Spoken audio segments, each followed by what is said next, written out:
we will simply begin. So last time, claps.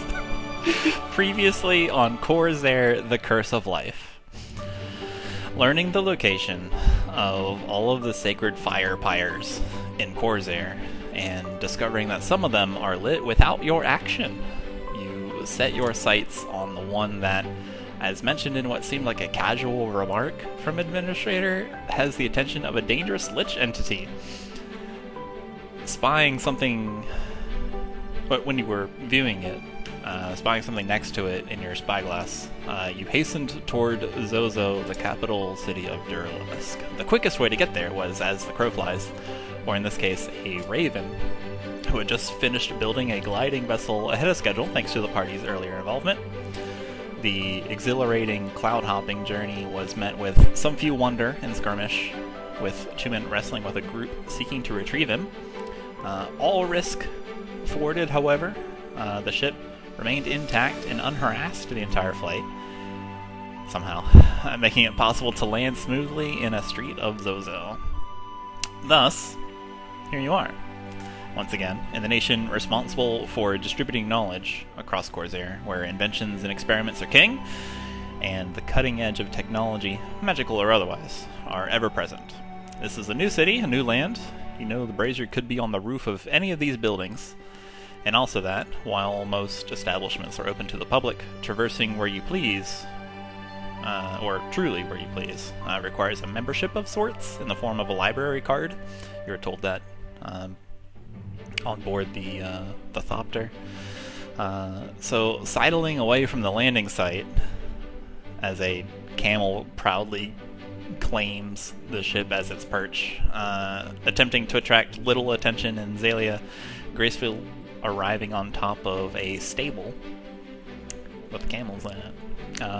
What would you like to do?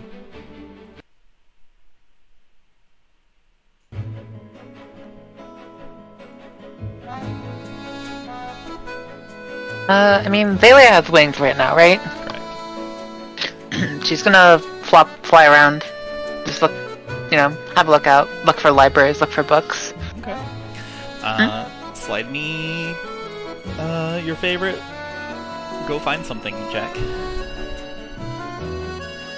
Okay. Not bad. Okay. Indeed. Doing or locating a library or books in general is very simple in Zozo. You find many places of learning, many libraries. There's another book bindery. Plenty of places. See her eyes focus. Pupils dilate a little bit. Plenty of places. And also some book-adjacent places, like places to acquire parchment or carbons or all that kind of thing to produce books and that sort of thing. You see shops that appear dedicated to providing writing utensils infused with bits of magic. There is a spellbook repair place. Yeah, quite a bit here. There is a large library that seems to be slightly, not necessarily nautical themed, but kind of like ship or vessel themed. It's got sails on it. Looks like it's got like the bow of a boat on it or something like that. And yeah, quite a bit. Pretty much anything that would involve something written down on paper, or things that could stand in as paper, are here. Takes maybe like ample time left on your flight spell. Yeah, she's gonna fly around, find a place to go. Seems interesting to her.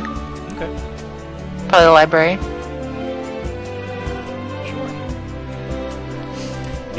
You end up at probably the largest library. It's the most eye-catching anyway. It is, let's see here. It is called the Nautical Exchange. And opening the door, it seems to be like the handles are kind of like steering wheels. So you just pull it on open and head on in. Inside is something slightly wondrous. There is a kind of like a boat on a track up at the top. There's this huge, magnificent, well, not really magnificent, like this huge, like majestic-looking globe that is slowly spinning in the middle of the book place, and around it are a multitude of pages kind of swirling up around it. And of course the shelves are lined with books. Okay. There's many people around here, cozying up with a good book or doing research. Something else you notice is like another. I almost said the word landmark, but that's not really like this. Something eye-catching that's also in here is a huge marker board that's visible from the entrance, and you can see people on like 30-foot ladders, or like little mini scaffolds, or people that are standing on little glowing discs, just all around, either like writing on it, contributing, or doing some kind of crazy formulas and diagrams and all that kind of stuff.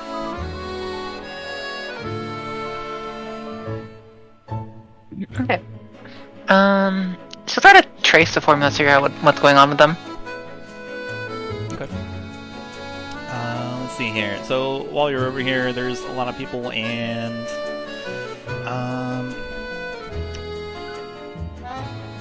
there is a bit of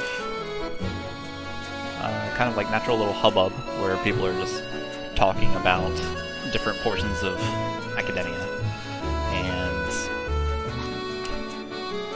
Go ahead and make a perception check to see what you can spy between everybody's bodies. Okay. You're distracted? A little bit distracted by all of this that's here. As a curious person, your attention is as soon as you look at something, you are snapped to another one where there's and all that kind of thing. There's it looks like different sections of this marker board are devoted to different schools of magic, like transmutation, and kind of like directly working on artifacts, and you can see that there's this theoretical branch that kind of swiggles into like this, like the divination school, and how they can locate sparks of magic within mundane objects. There appears to be some kind of minor argument, or perhaps not an argument, more like a debate over something. But as distracted as you are, perhaps it's not particularly fully decipherable above like the din, because it's actually somewhat noisy over here, because all of them are comparing notes, so to speak. You do get a. Like, there is a sudden outburst of restoration is a perfectly valid school of magic. Everyone just kind of like stops talking and like looks at that person, and then they just kind of like shy away and just stop talking. And everyone goes back to their. Xalia, minor illusion, the cap on that person's head.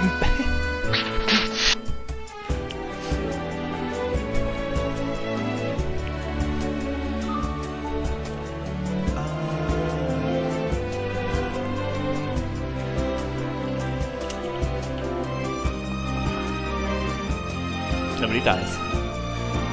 No way. Good to know. Was that up there?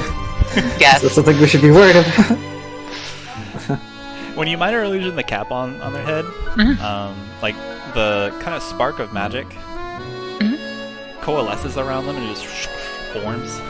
It causes this person to startle, and they wobble on their 30-foot ladder for a moment before kind of waving their head above their, waving their hand above their head, and then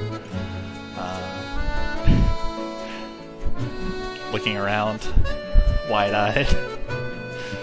Xalia is not looking at them. She is browsing. Okay.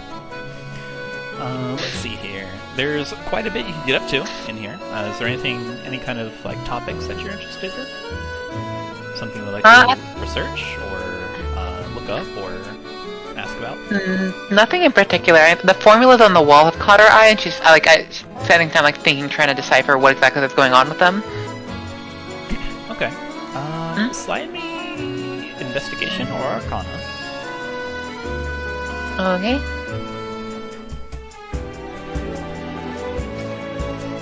Oh yeah, 3. It turned into an 11. Pretty solid 3. Oh yeah, 3. Yeah. Let's see here.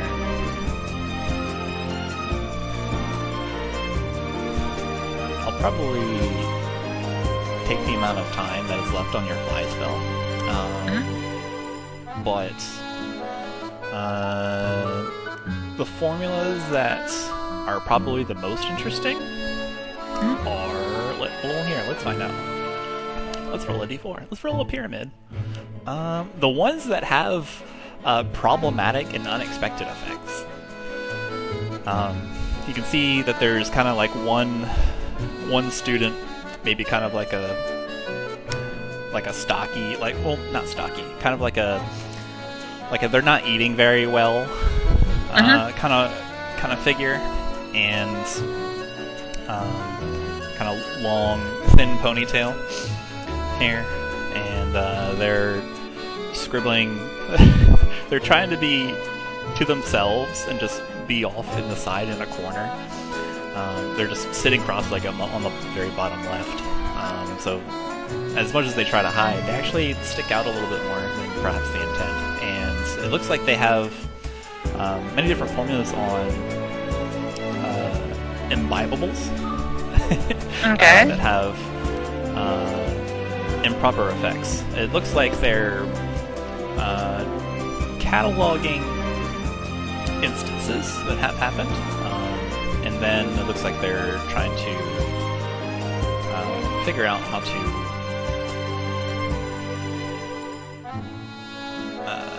what's the word? How to cut out the randomness. Stabilize. Stabilize, indeed. Interesting. Yeah.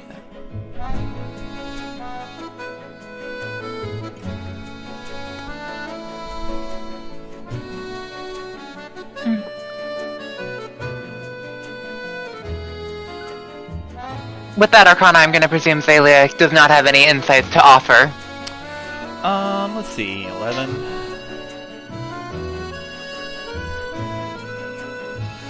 Xalia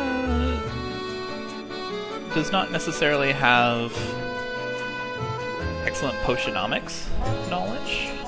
No way. You have seen a potion or two go wrong.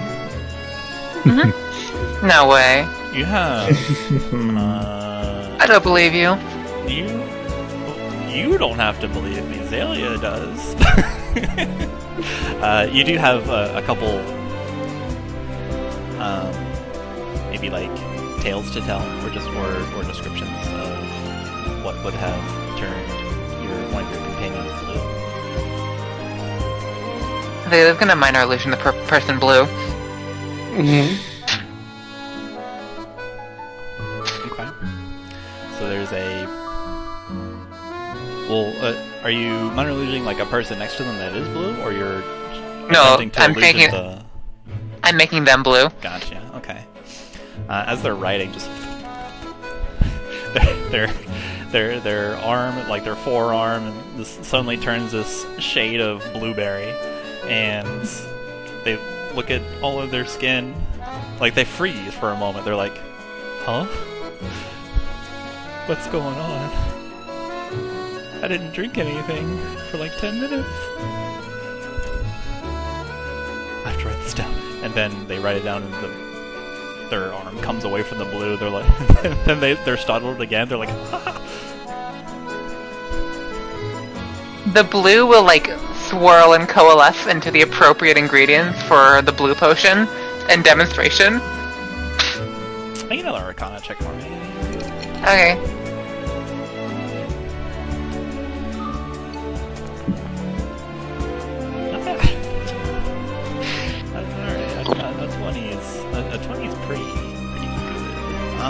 they'll kind of like look around after seeing this demonstration and just kind of voice out, "Is there someone there?" Thalia waved at them. Are you? No, she didn't wave at them. She just gives them a thumbs up. Are you interested in my research? This little He kinda shrugs. meek voice. She kind of shrugs, lets the left shoulder break biology. You know how it is. You can see their lips just kind of flatline. Their eyes Yeah, a little bit like.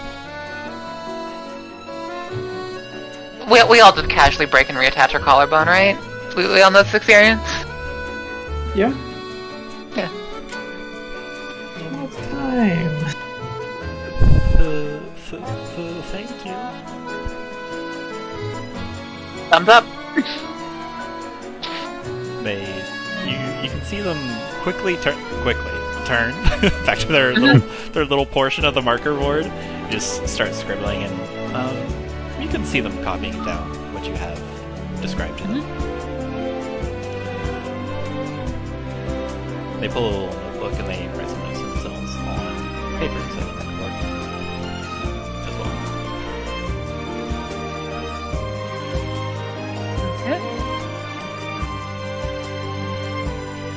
Nice.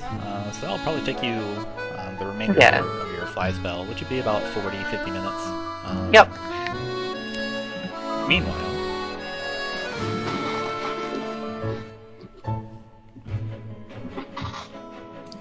dot dot dot. Oh, I mean, what are we You doing? guys is cute. I believe when we left off last time, Pastiche had picked a north-ish direction and just started walking.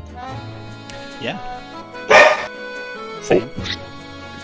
You hear Apparently, the loud walked by a dog. of a dog in the streets. This dog jars your attention for a moment. For leaping at your ankles. No Oh way. no. There is a small, fluffy, curly-haired dog rolling around your ambulatory extremity. It's kind of like. Grrr. Thank you for the inclusive Xalia inclusive language. Like hopping back, rear super high in the air, and then just running towards you, like kind of nipping at your ankles, but like only making contact with the muzzle, not actually with any teeth, and just rolling around and. Pastiche is going to reach town and attempt to grab it by the scruff of its neck. Make a grapple check, please. Roll athletics.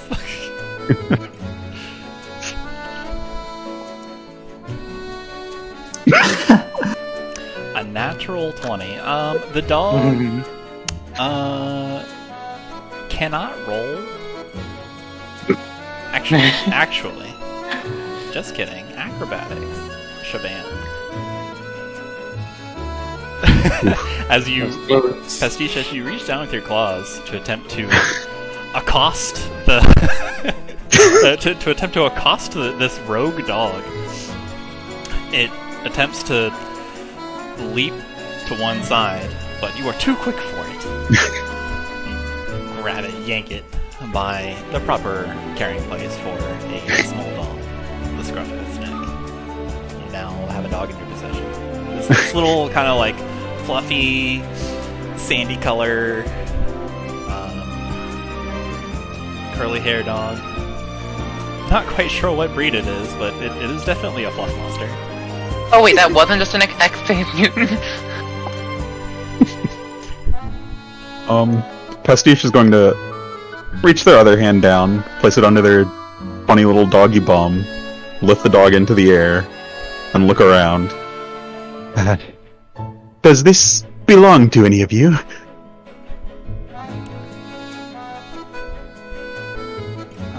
check my notes and see if anybody has a dog.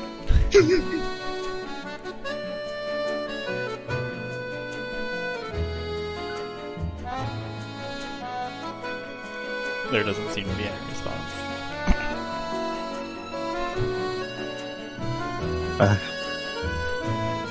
Would anyone like a dog? The dog barks.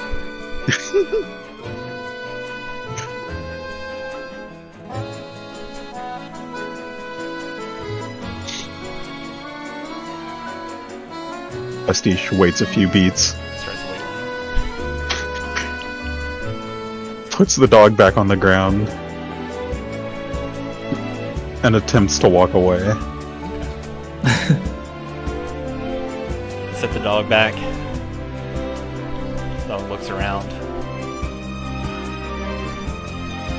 Flops back on its rear. Scratches its ears. Plop, plop, plop, plop, plop, plop. Then barks at you. Once, 2 times. And then runs ahead of you. And into the streets, into the sand. Well, I hope they have a plan. Pastiche will turn slightly so that they're heading in a different direction from the dog. Keep walking. Alright.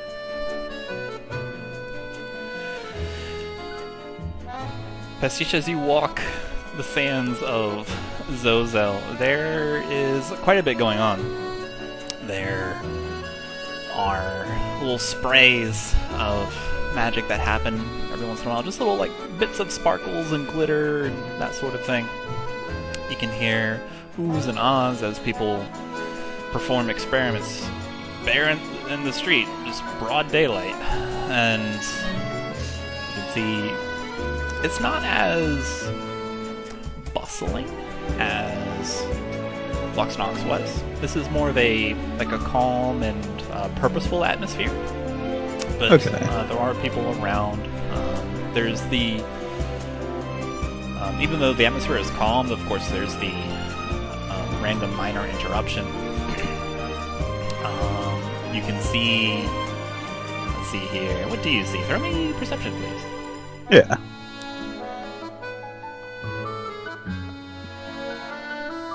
What did we get? A 13. Let's see here.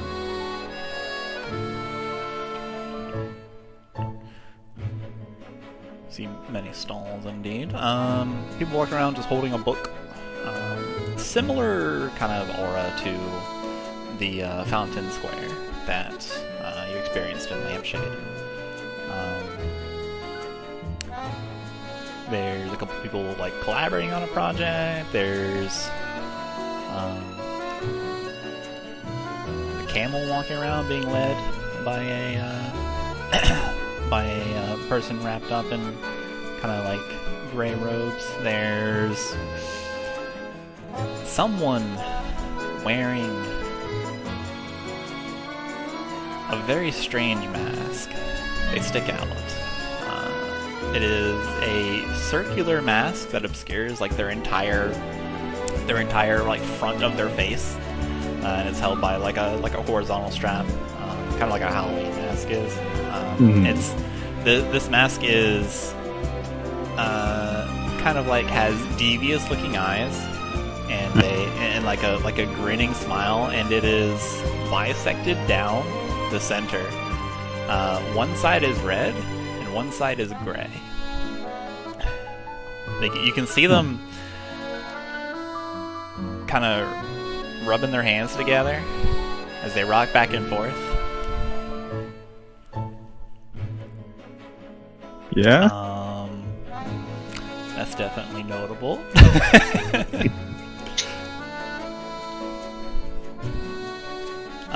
Let's see here. I think with the 13, that's all of the out of the ordinary stuff that she, or attention-grabbing stuff that she identified.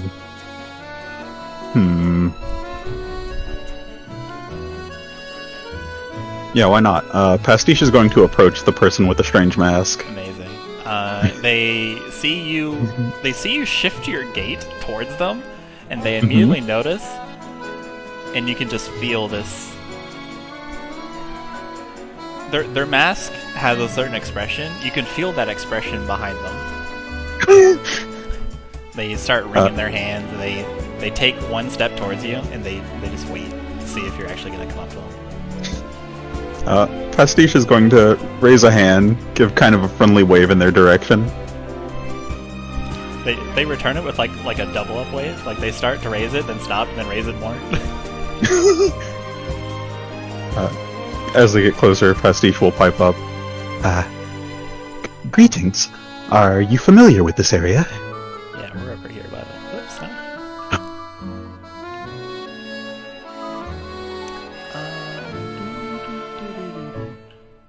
Oh, I forgot to change the other one. Appearance. Let's see here. They speak to you in kind of like in kind of like a nasally voice. They're like, yeah, I'm familiar with this place. I study here. What? I haven't seen you around here before. What brings you to Zozo? A few things, actually.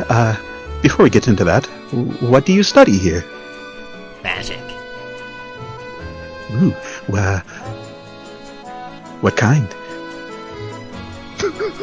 Whoa. Here you go. Yeah, we're over here.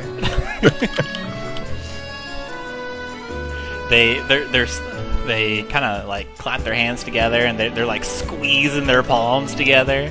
They're like, and then they respond to you with a hint of mischief. All kinds. Do you want to see some magic? Well, I'm not doing anything else at the moment. Why not? Before you finish the sentence, the mask throws its fingers at you, and just like there's little zaps of different color rays coming from their fingertips, and they all hocus pocus. I need you to roll a charisma save. Okay.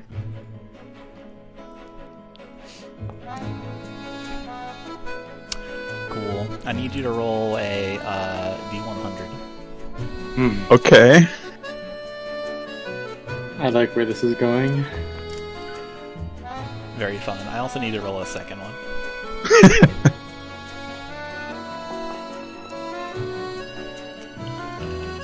You feel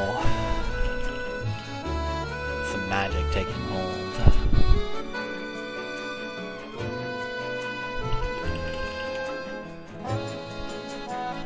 Could be good.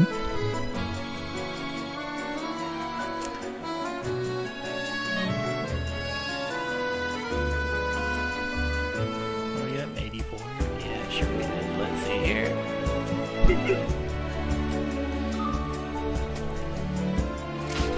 Alright. So, what happens? You can feel some magic taking hold around your being. Like, it's not like grasping at you, but it like coalesces around your body, and it kind of like sticks to you. It's like a film. Yeah. Like you can acknowledge that there's something has been put on you, but it's not like visible or anything of the sort.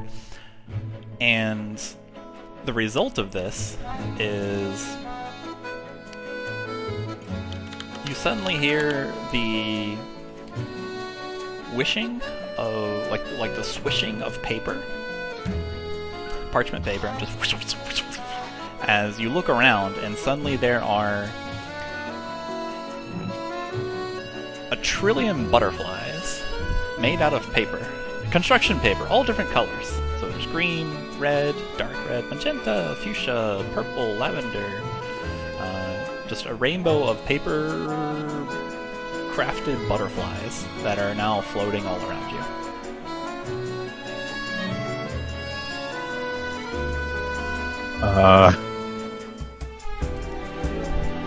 Pastiche is going to take a step back.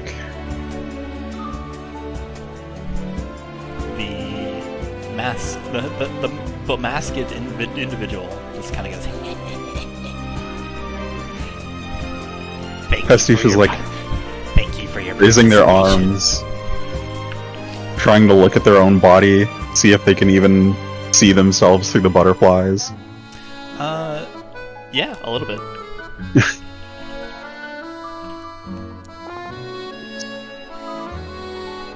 So, this is very interesting, but what does it do?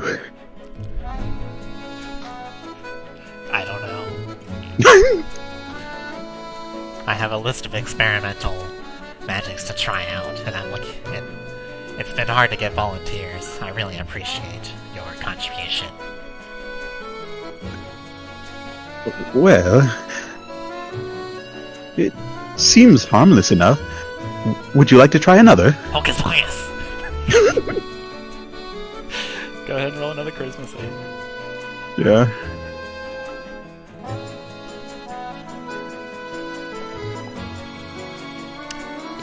Very cool. Roll a d100. Okay.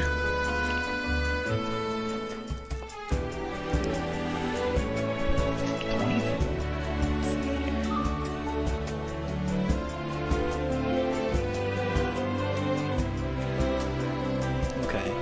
So you feel a sense of whimsy around you, and you feel the your essence being connected to something unseen. There's a bit of giggling in your ears that you can hear. The butterflies intensify and grow in size. I need you to roll a 1d10. Okay. Alright, write down 6 weeks for me, please. Uh-oh.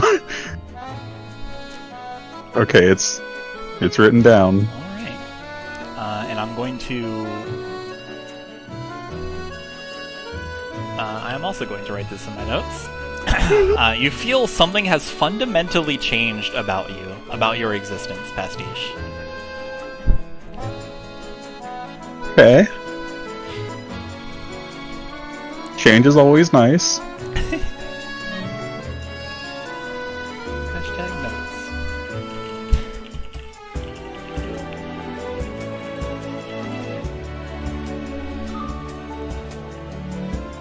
Actually, that'll be... Never mind, not weeks, days. Okay. 6 days, that's nothing. Alright. Yeah, something has fundamentally changed about you. You're not sure how long, but you can feel that your essence, part of your existence, your being, your inner self, is not of this world. Not of this plane.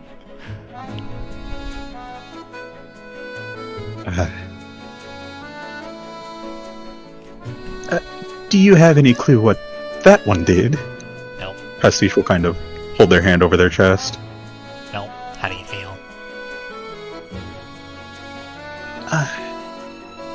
Strange. Not in a bad way, necessarily, but something is different.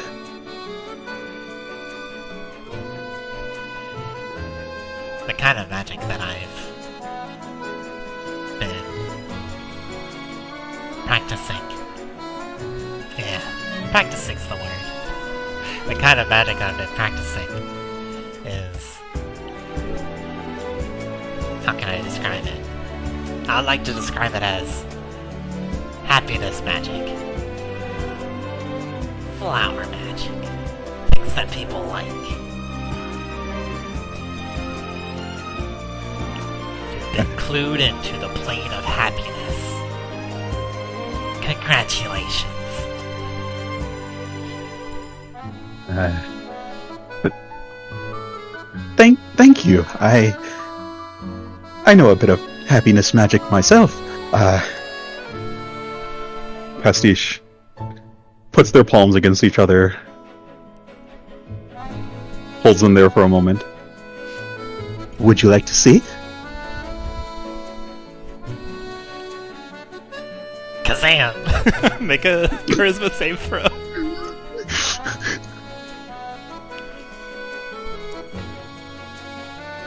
Alright, roll me a 1d100.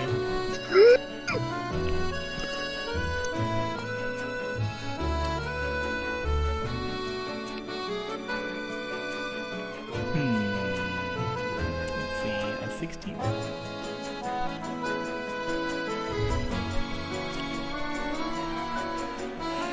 Alright, your hands are currently pressed together? Uh-huh. Okay. You feel something kind of shift in the middle of them, in your palms. Just a moment. Pastiche will open their hands.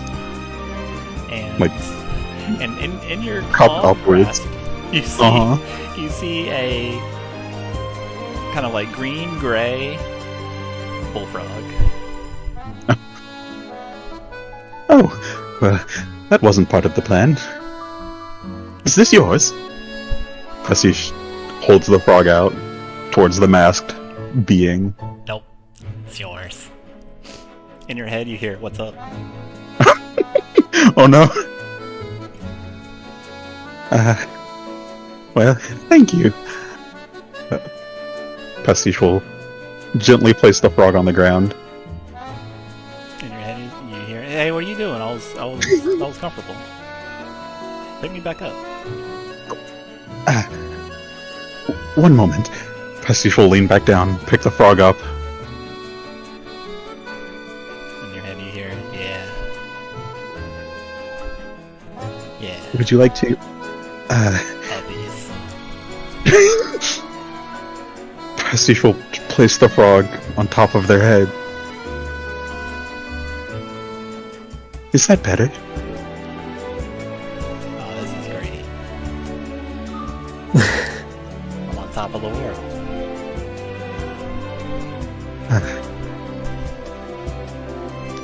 This has been quite an experience, but I do believe I should get going.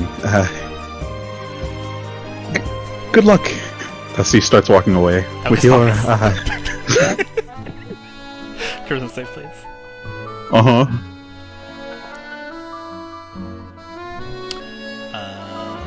1d100, please. You're kind of getting owned. A 100. Uh-oh. A 100. Are you? Let's see here. If you're missing any spell slots, you gain them back. Okay. At the dire cost of you're now holding daisies. Okay. And also, I'm very impressed you got 100. And also at the minor cost of the last 10 minutes of your memories erased. Oh. Oh, Oh. So hold on. Let me get this straight. I'm hurriedly walking away from this masked person. Mm-hmm. There's a frog on my head. Correct. There are daisies in my hands. Correct. And I don't know what just happened. Also, there is another detail you left out. You are surrounded by paper Oh, right. butterflies. Yeah, okay. I did forget about that. Yes. A lot happened in those 10 minutes that I don't know about. Let's see. You also may not remember leaving your party. You remember arriving in Zozo, but you don't remember what happened after.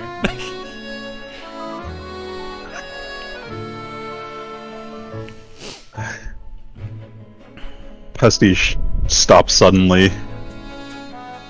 You feel presence all around you. You feel It's- like slightly slimy with this film of like magical like something. It feels like there's something on you. There's pressure on top of your head. There are construction paper butterflies flowing everywhere. You do feel a surge of your magic returning to you though. Pastiche will say, not yelling, but fairly loudly, excuse me. Can anyone hear me?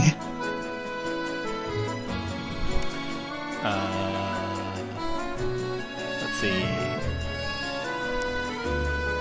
You turn.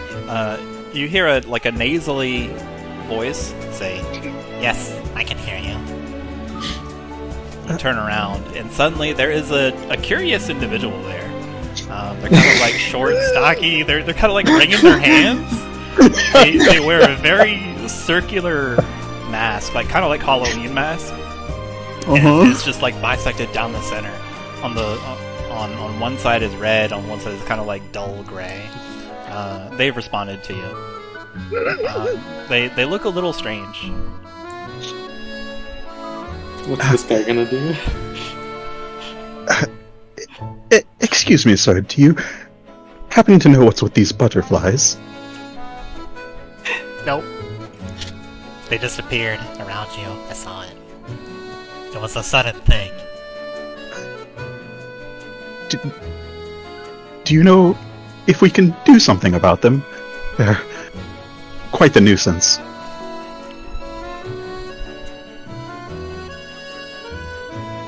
Let's see here.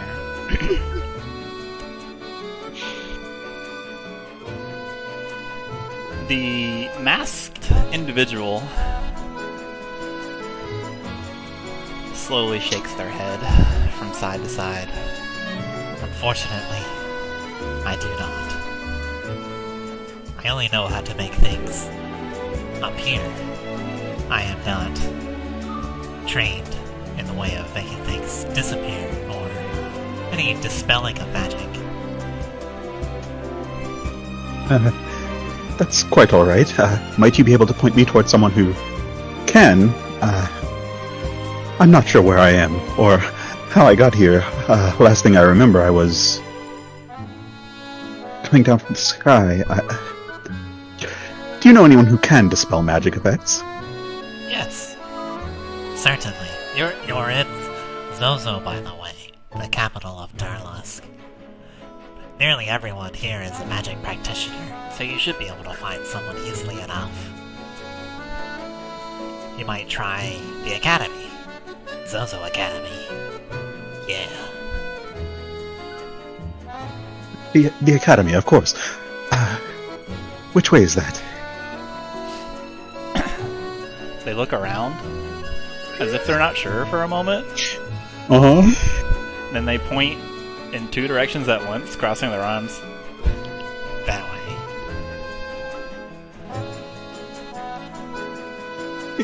If you don't know, that's quite alright. I'll just ask someone else.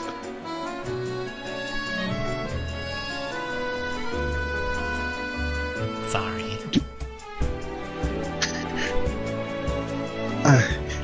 It's no problem. Thank you for the help. Pastiche will pick a direction and start walking. You hear them apologize again. As Pastiche walks off.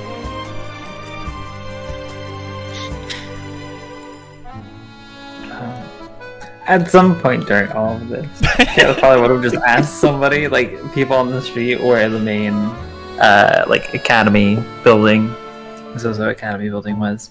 Sure. Assuming it's probably most likely the biggest building around, but still willing to just ask. Yeah. You ask the first person that you see, and they nod. Yeah, it's right over there. Everyone, but they point over their shoulder with their thumb, and then they also point with their other hand, with their index finger, in a different direction. You ask, just the main building, like a central one. I don't need like every structure of the campus. Just like one maybe where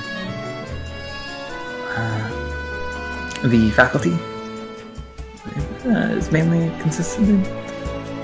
They nod and smile. Yeah, right over there. And they point in kind of like a... they point with two fingers, and the angle is like a 45-degree angle different between each point in their direction. You are pointing in two separate directions. Yeah. That's where it is.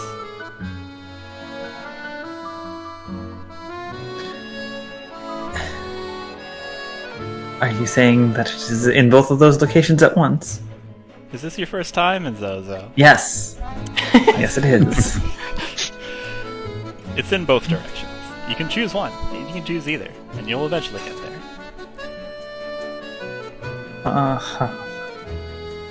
Is there a reason it's set up like that? It seems merely to confuse rather than help. They hold their chin for a moment and look deep in thought. You know, I never thought about that. No, I don't know the reason. Huh. Well.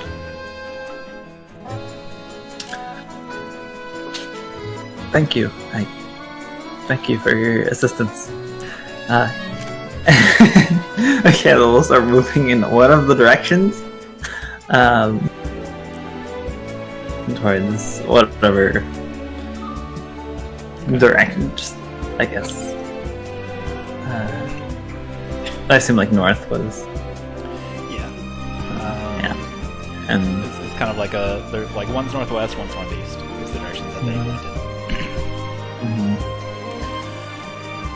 I think Twig would be interested in going to the academy too, so he gets Makayla's attention and says, "Do you think we should like split up?"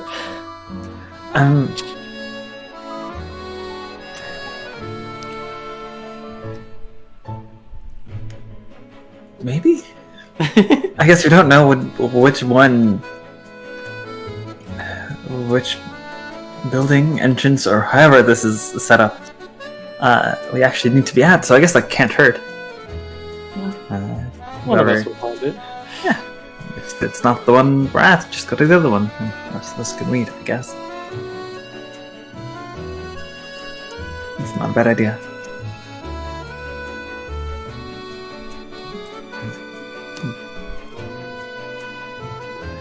See you later then. Twig will wave and head off in the other direction that was pointed out. Okay. Let's see. I think you see Pastiche kind of, like after your conversation and you decide which directions to go, I think Twig, you see Pastiche kind of wobbling away. There's some strange things about Pastiche. You're not quite sure it is them at first glance. But as you get closer, the familiar outfit and definitely clues you in. That's Pastiche, all right. But there's something buzzing around them, something on top of their head. Pastiche, did you get into a fight or something? Are you okay? Twig, is that you? Yes. Pastiche will spin around 360, catch a glimpse of Twig, stop in that direction. We are in Zozo, yes? Last I checked, yes. Do you know where everyone else is? Where they are going? Well, Makayla was on her way to the academy. I'm also on my way to the other academy. Xalia, she wandered off a little while ago.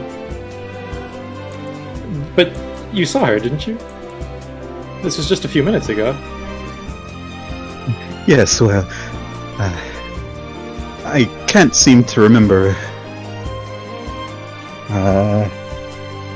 anything since we landed, and well, I did speak to that individual over there briefly. They couldn't point me in the right direction. These butterflies, I'm not sure where they came from. I'm not sure how to get rid of them. There's something else around me. I'm not sure if you can see it, but I can certainly feel it. And I don't know why any of this happened. As Pastiche is going through all this, they're kind of waving daisies around. Twig's beak is just hanging a little bit open. I see. Anyway, I was pointed towards the academy. Well, I was given 2 directions and told to go towards the academy, so if you're headed that way, I think I should join you. Couldn't hurt. Yahander said, yeah, buddy system. Yes, buddy system.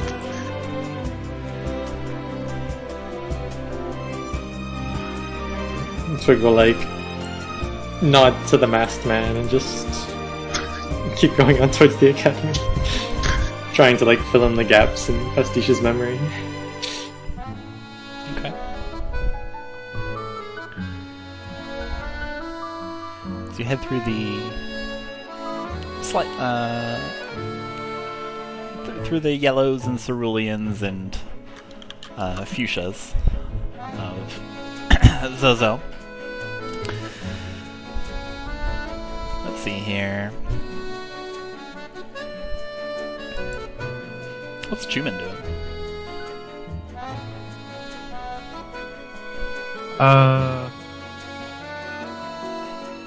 Chuman is kind of wandering the streets,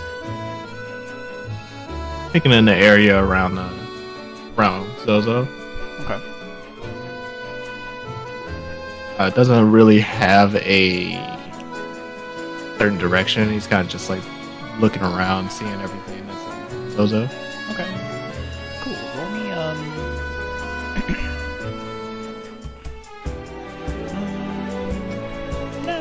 don't roll me anything. If you're just kind of looking around, you can see that there's plenty of reagent shops where they're selling items used in magical rituals or used in various forms of spellcasting as catalysts, where not necessarily being the source of magic, they are used in the act of setting off the spark of the arcane weave to accomplish what they need. It's definitely a booming business in this city. You see a sign labeled acoustic accoutrement. It has like a little trumpet icon, and it's got some like, it looks like it has like a piece of coral and an eyeball on the horn side. Ostensibly a reagent shop. You can see a couple like little, kind of like a group of, you can see a group of students. They're all goblins or hobgoblins, just kind of hanging out, and they look at you and then they look away real quick when when you meet their eyes. And let's see, there is a particular scent. It is this aroma, this earthy aroma in the air, and you see someone run up to this group of goblins, like say something excitedly, and then everyone darts off. In the same direction or a different direction? Let's see. You were traveling. Yes, it would be in the same direction. I think Chuman will look around at first and then kind of slowly follow. Okay. Eventually, you see a blue elf. Named Makayla.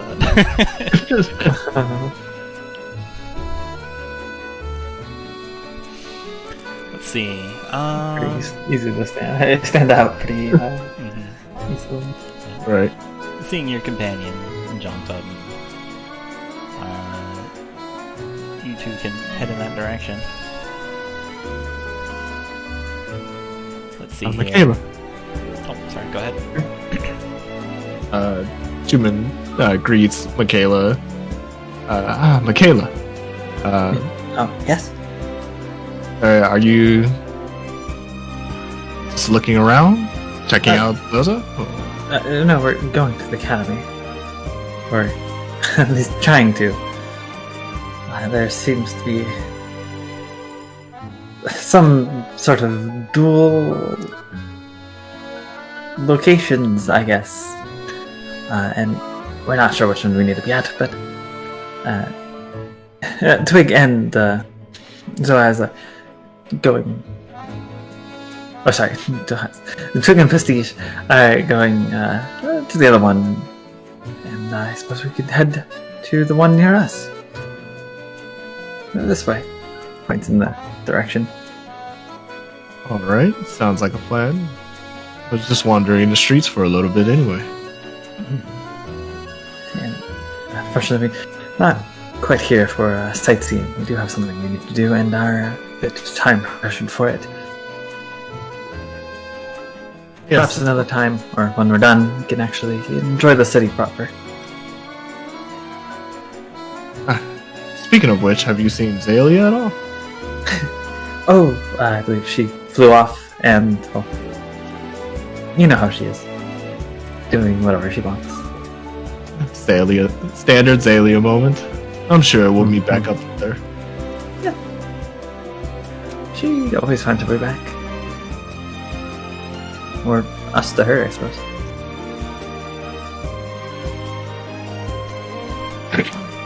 And Xalia was never seen again.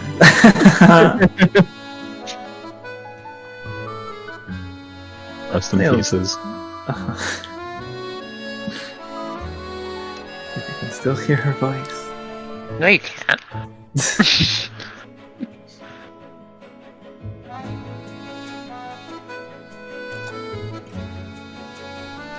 Yeah, I mean, okay, we'll just keep going towards wherever the one direction was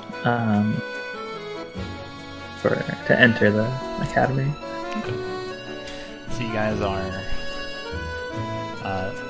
both groups. You're looking for the academy that you're appointed to? Yeah. Seems that way. Okay. It takes, on foot, it takes maybe 15 minutes as you're maneuvering around the city and taking in the sights. You can see a variety of different things going on. More people testing magic. There's someone carrying an immensely high, tall stack of books. Like they're piled up like Scooby-Doo style. They're just like waving and wavering and wobbling, but somehow they managed to keep everything all together. Like legit, it's like 12 feet of books, and that's something that you see. Let's see here. Eventually, you do arrive at the lovely academy. We'll say it's... I don't have like a specific map for its entrance. We'll say it's this thing right here. Like this cool looking building. You arrive almost simultaneously. Like you're coming around from like turning a corner from a street, and then Makayla and Chuman are, and then Pastiche and Twig, you are walking down a straight road, and you see each other across the way. Between you is a very large building that has many domes on it, and it proudly declares Zozo Academy. It has a bunch of flags everywhere, bearing different designs, that kind of thing, and it has a long set of sandstone stairs that go up. There's maybe about 40 steps. Did you arrive? Yeah. Nearly simultaneously, but on opposite sides.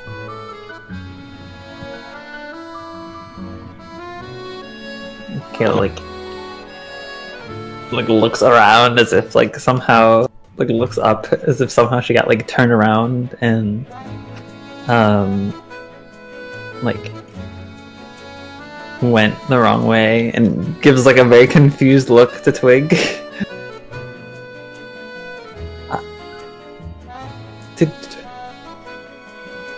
Did you get turned around, or did both paths lead to the exact same destination?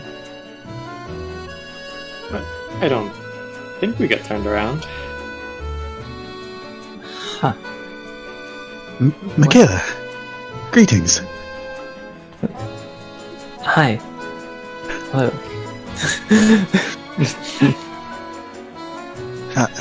Are you okay?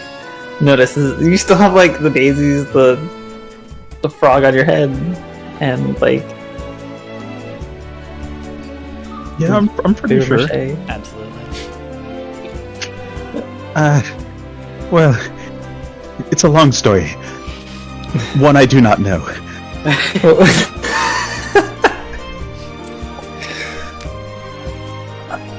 I am okay, and I was told I could find someone who could dispel this here at the academy. Oh, okay.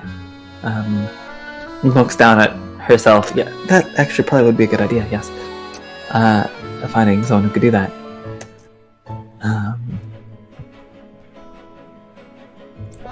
I mean, it wasn't. There weren't any more of those like odd potions, were there? Drink one of those. Your guess we were only is given as good one. as mine. Huh. I do not remember much since we landed. Oh, that's not good.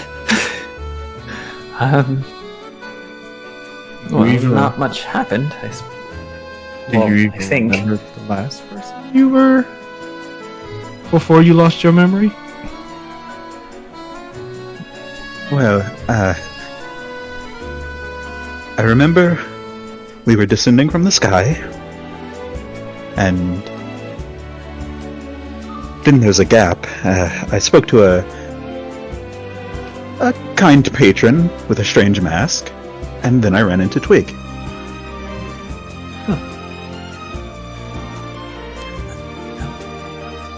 Have you had these bouts of a minor memory loss before? No, of course not. This is a one-time thing, I'm sure. Probably caused by the same thing that caused... Well... Pastiche just kinda displays their arms wide. Mm-hmm. Hopefully. Well, in any case, I suppose then it's important that we stay together then. Could be dangerous to suddenly lose memory and have random flowers. Is that a frog on your... I'm sorry, did you say frog? Yeah, just like points to like gestures like to her head, like yes, on your head. You have not noticed? You hear in your mind, Pastiche, just a flat, don't tell her about me.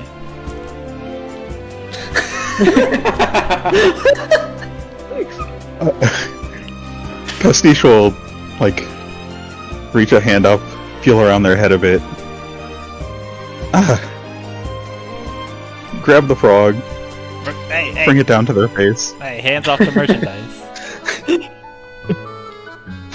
No one else hears that, or just Only Pastiche. Okay. Is that you I've been hearing? I didn't say anything. Everyone else just hears it.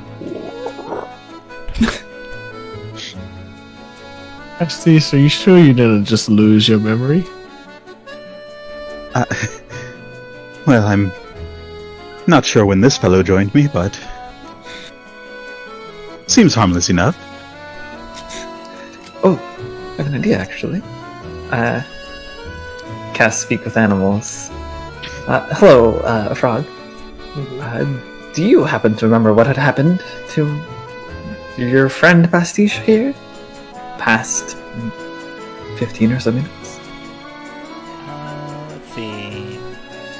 You cast a spell towards this frog, but you don't feel it catch anything. It doesn't like hold on or trigger or like you sense that that there's something missing for you to communicate with. Unfortunately, it does not take effect. Oh. Hold on, let me try that again. This usually works.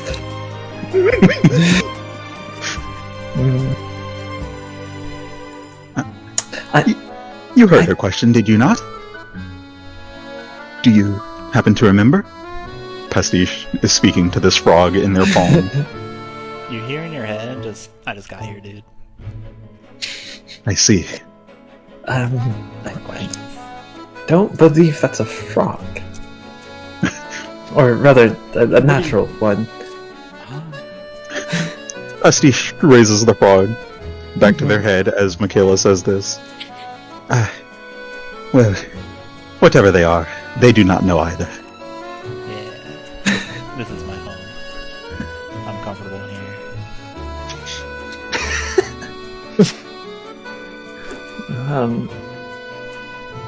Well, surely we could find someone to dispel all of this.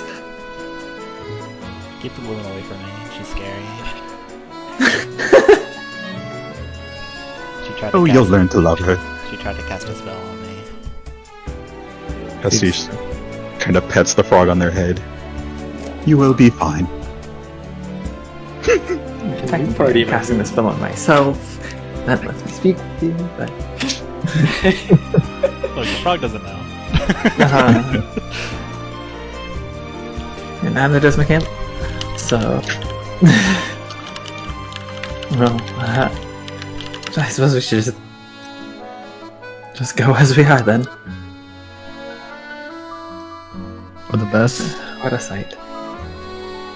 I seem to have avoided drawing too much attention to this point, so it must not be too strange a sight for the people of Zozo.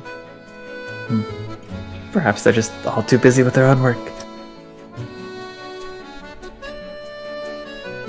But, are the doors, like, open? Can we just, like, enter, or do we have to... Yeah, you can head on it. Inside. Kill us again. Yeah. So yeah, you had these huge doors, big doors, like monumental, 20 feet arcing doors, double doors. They're heavy, even though they seem to be made of mostly glass, heavy. Entering in, as soon as you open the door, there's like a whoosh of air that blows against you, and it's cool, refreshing. The blistering heat of the desert gives way to this breeze as you enter, and you can feel your body temperature rapidly cooling down as it appears that this building has some way of conditioning the air to be cooler than it is outside. A welcome respite, certainly, as you are very used to desert weather. As you are walking through, the music changes.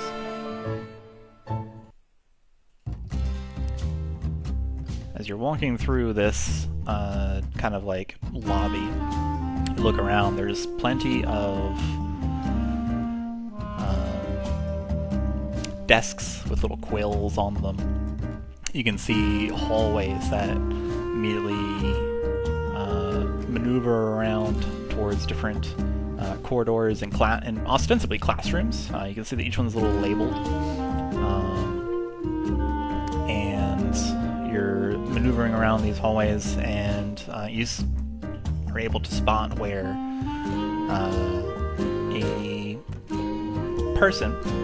a figure sits at what looks like a reception desk as they're acknowledging everyone that comes in. The desk itself is littered with books and extra large parchment paper, huge quills. Sitting there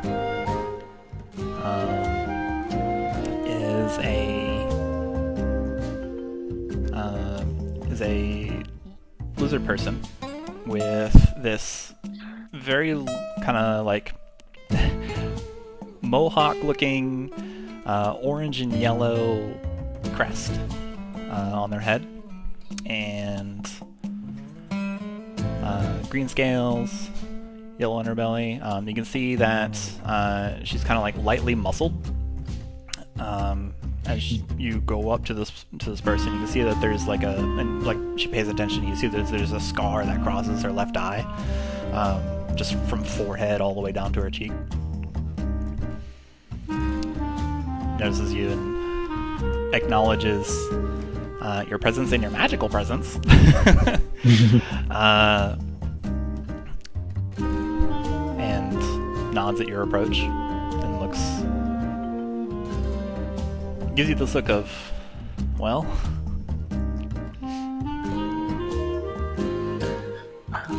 hello.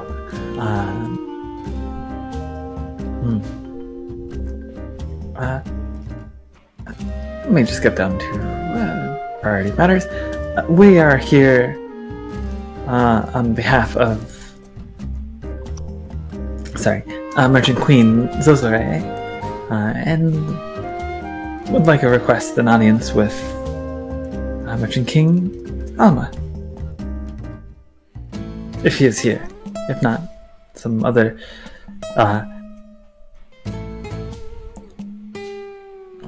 representative of the Academy would suffice. Holds out, like, the missive from Xalia. She takes it and then like adjusts these like tiny glasses that are resting on the bridge of her nose and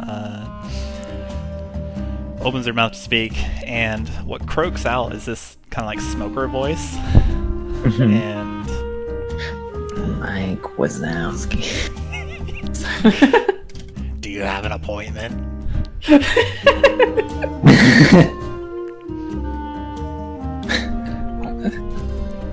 No, but the matter is urgent.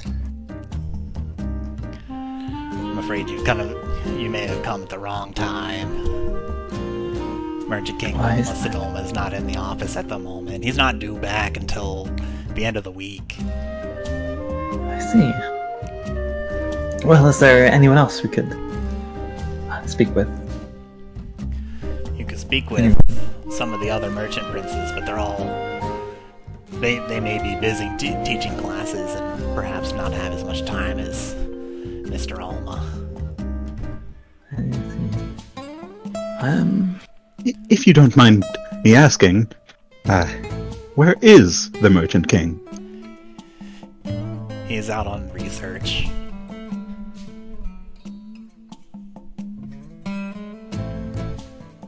I suppose I can't expect a more specific answer.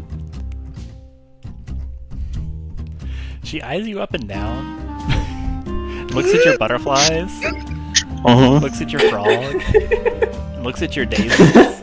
I need you to roll a persuasion check with disadvantage. Pastiche is a very powerful wizard. What'd you get? An 8. Alright.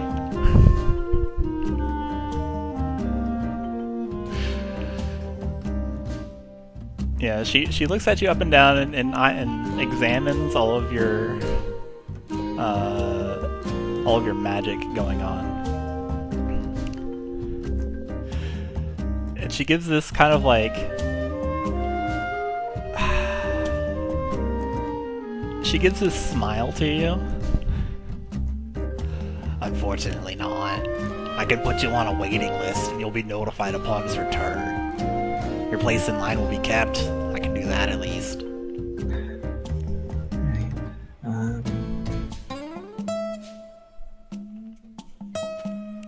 I suppose we could talk about matters after the fact. The roof of the Academy is... It might seem like a non sequitur, but bear with me. The roof of the Academy is open to all, right? The roof of Zozo Academy? Correct. No, man, you need a library card. Oh. How would we go about procuring one of those? I regret to inform you, I'm unfortunately library cards are provisioned by Merchant King Alma Sonoma as part of his sanction on books and information. That's what I thought. He likes to give it in person, you see, as a congratulatory measure. Likes to give a speech to the people that are seeking knowledge. Mm-hmm. Of course.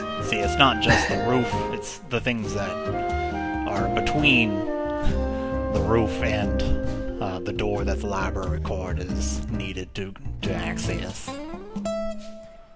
That goes for any of the fine establishments in Zozo. Oh, well, I mean, we only are, the mission that Merchant Queen is sending us on only requires us to be on the roof. If, perhaps we could simply just be escorted up there. Some sort of, we're just let up there temporarily. It shouldn't be long. Why do you need to go to the roof? That seems awfully specific.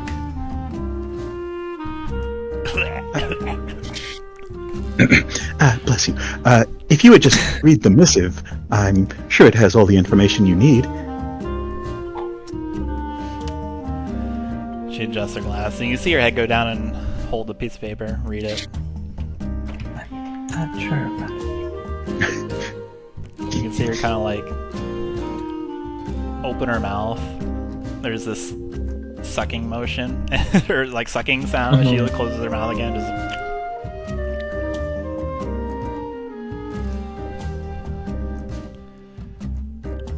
She looks up at you.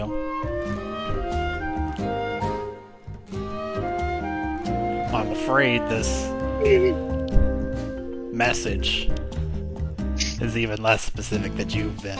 It only calls for an audience with Alma, the Great Merchant King.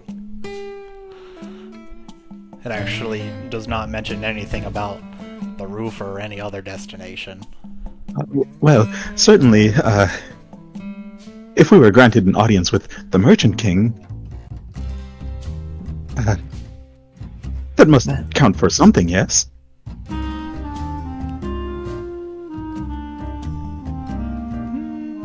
Make a persuasion check with disadvantage. You're covered in butterflies. Yeah. There's a frog on your The head. exact same roll! Oh my god. Actually, exact. That's crazy. The curse of the frog.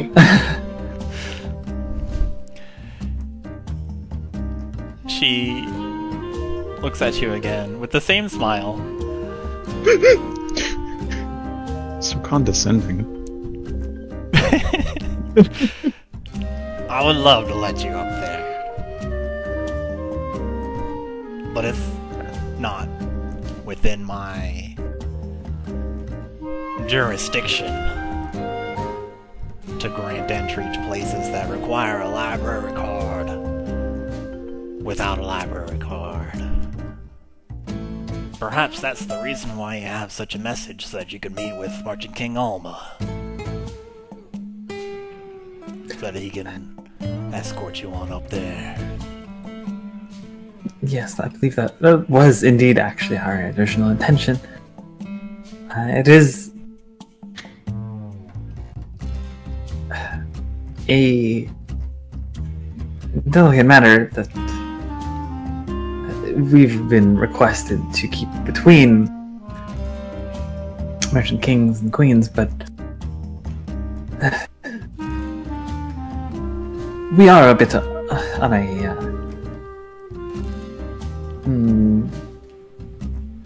time clock.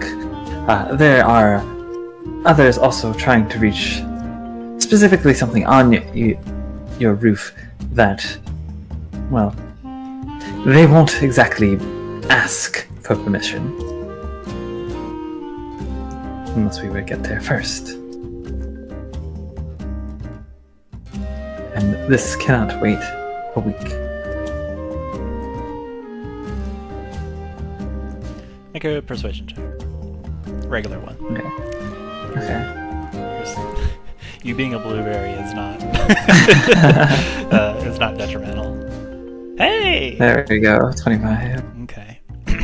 She looks at you sympathetically Mhm. and adjusts her glasses again. Same croaking voice. So you don't have an appointment?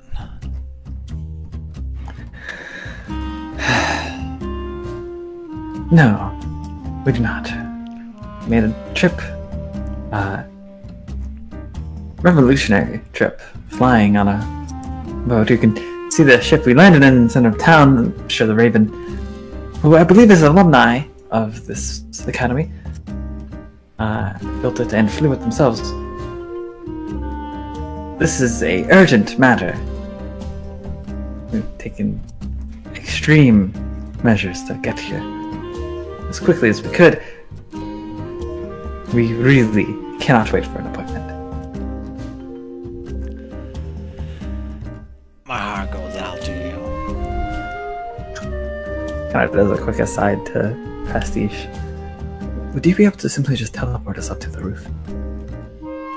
Listen, it is clear to me that this is your first time in Zozo. Otherwise, I wouldn't have to explain this. It's not by choice that I am preventing you from going up or progressing past the library doors. It is something that is physically impossible if you do not possess such a card. It's not a door I can open for you, you see. It is a magicked barrier. So would we need each individually our own card, or That's would one correct. suffice? However, I understand the emergency that you've brought to us, and I'll put you at the top of the list. There's a bonus with being at the top of the list.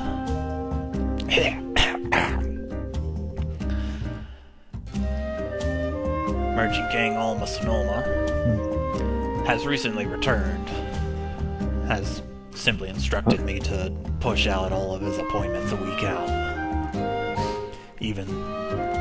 Which was when he was originally intended to return, but he came back early. I see. He's out and about right now. I don't really know where he is, but you might be able to find him. Or you can come back later when he has retired for the evening. I'll keep a light on for you.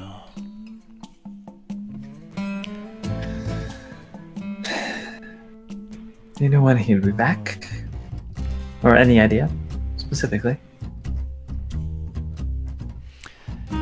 He didn't tell me. Only said that he'd be walking around.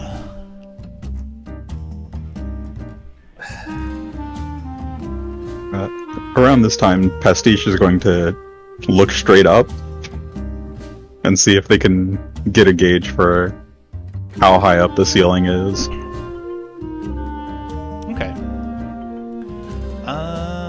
Let's see. What's your passive investigation? Investigation? Yeah. Should be pretty good. 17? That's pretty good. Yeah, you can kind of guesstimate the ceiling, this vaulted ceiling of the current room unit is maybe about 50 feet. Okay. Well, between 40 and 60. Sure. There's like a bit of an optical question with how the roof is curved.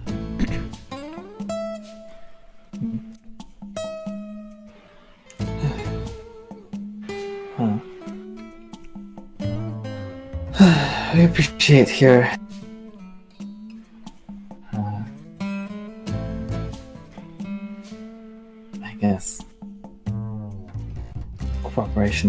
informing us that he is actually here. I suppose if we can't find him ourselves, then we will return anon and try again.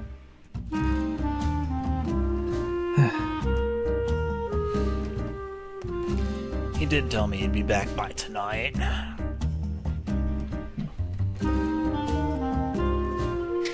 And his door is always open to a student. If you're after a library card, you might as well be students.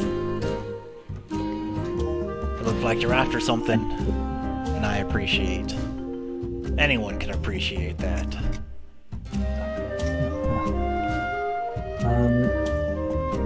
Thank you. Completely unrelated. Wouldn't you happen to know where we could find someone? Because this is some, I guess, disenchanting magic. We've had run-ins with some unfortunate magical side effects that we'd like to remove. Yes, Makayla here is not usually so blue, and I am not usually so... this. I see you've already had some fun here in Zozo. Yes, no one really seemed to care that I was walking around like this, so I figure it must be fairly normal around here. That is a correct assessment of the situation. It's not an uncommon thing for magic to go awry, or on purpose to create such effects on people. Students are often playing practical jokes on each other as well that have effects such as that. It's caused a bit of grumpiness, some people denouncing their ways of, and has created some few individuals that hate magic, which is very unfortunate. If you're looking for a disenchanter, my personal purview is of evocation, but I know. Let's see who would be available at this time. He's in a meeting. She's teaching. She's away on holiday. You might try the head librarian of the Nautical Exchange.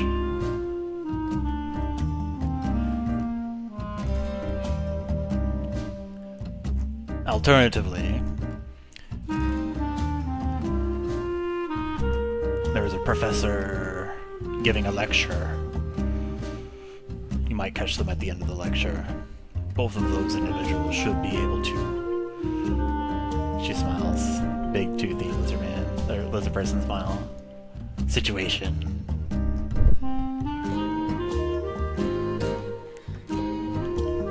After that, why not enjoy a bit of learning in Zozo? There are classes that are free. I have a list of the most notable sign-ups as well. You can see she's kind of like engaged in recruitment mode.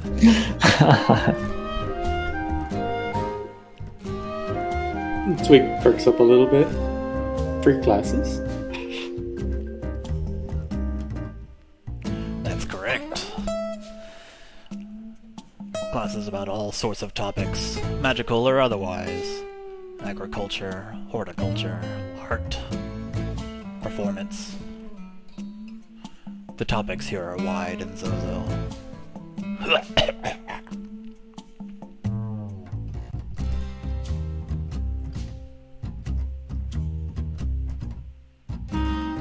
Well, I will certainly keep an eye out for those disenchanters, and... well, we do have time to kill. Yeah, you're right. It's probably just best to try and wait for him. Trying to find someone in the city seems a singular person anywhere in the city seems like a bit of a needle in a haystack. So.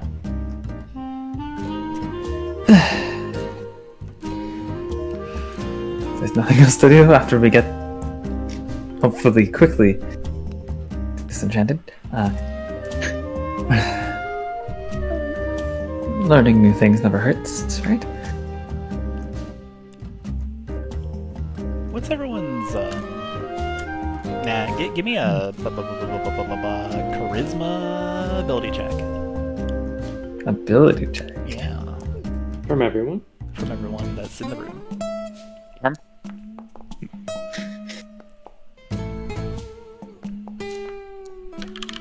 Damn.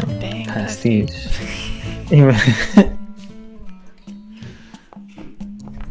Even with all your stuff going on, still the Riz mess.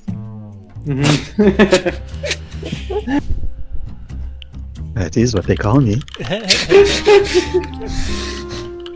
You hear in your head, no, it's not.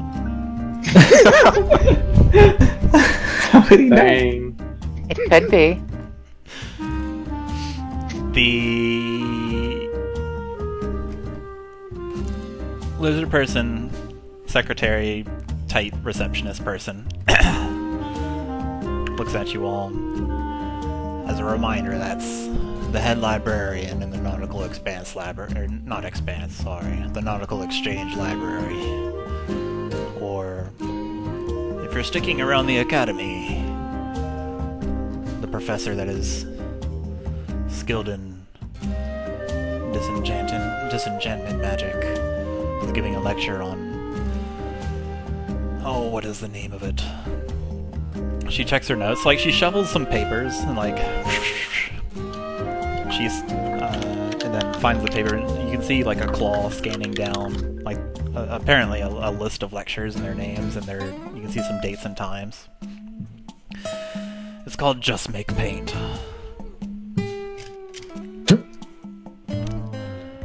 Oh? You might attend or stay after, or I suppose any kind of thing. Might show up after the lecture. They may be able to help you. And then she opens a drawer on the right. You hear some clinking, like some stone kind of sound, like some rock sounds. And then she pulls out a rock. And Fucking creep, baby. grinds it towards you. Towards Makayla. And she says, "Here, take this. In honor of Merchant Queen Xalia Raincolor's request. It seems urgent, and I understand your urgency. I will use this device to let you know when Merchant King Alma Sonoma returns." Oh, sending stone. Thank you. Much appreciated. I shall take it. Hold on to it. I can at least do this for you. I'm afraid my claws are tied otherwise. Yes. On rules and stipulations, of course. Appreciate what you've told us and what you've done. I guess we'll be around, and please do let us know when, as soon as he gets back, please. You can trust me to do this.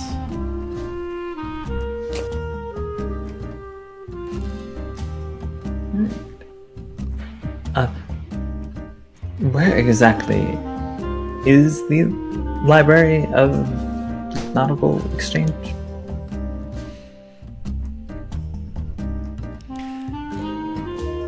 She smiles, as if she's preparing her mind to tell a joke.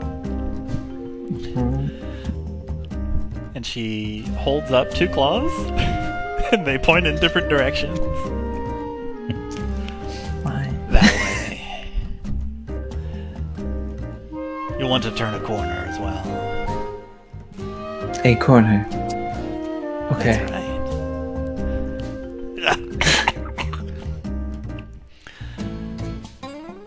It's your first time in Zozo, so I'll explain. Please do. Getting around Zozo is very simple. There is a magic in the air, weaved by Emerging King Almost Sonoma himself. It makes getting around much easier for those that are citizens. As long as you keep your destination in your head, you're thinking about it, you'll eventually get there. All roads lead to knowledge, and knowledge is the same as thoughts here. Well, That sounds excellent, but how do you find new places? Places you're not familiar with yet? Yes. Keep your mind blank. In your head, you just hear just a flat "I."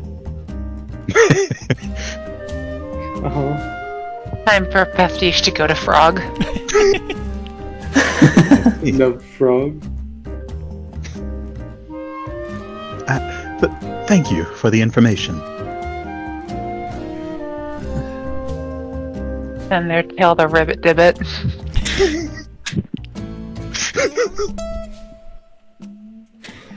alright. Well, guess we'll be off then.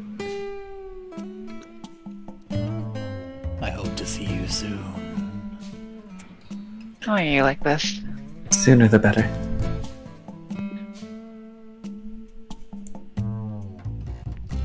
Makayla heads out.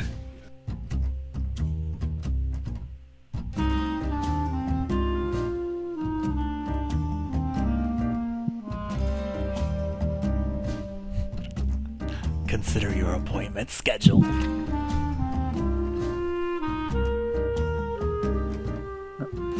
Pastiche will bow and retreat through the doorway. Twig will follow as well.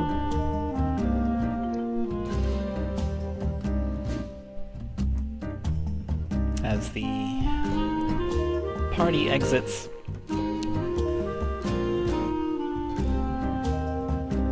the woman calls out to you. One more thing. Yes. What are your names, so that I can properly schedule this appointment?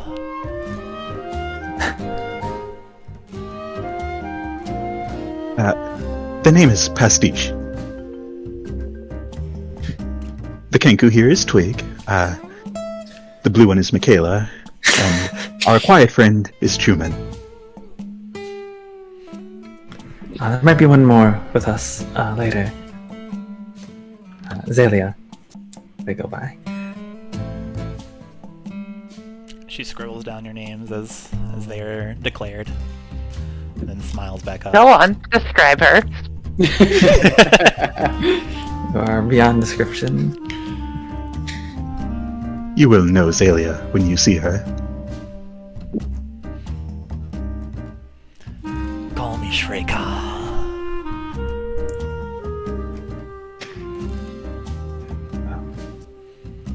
It's been a pleasure to meet you, Shreka. Gives a nod and sort of walks out. See you soon.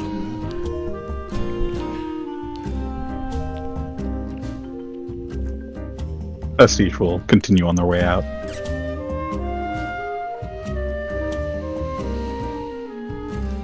Okay. As you all exit the office and march back out to the doors of the academy, you head back into the blistering heat of the desert. Suddenly, it feels a little hotter. A little? Just a smidgen.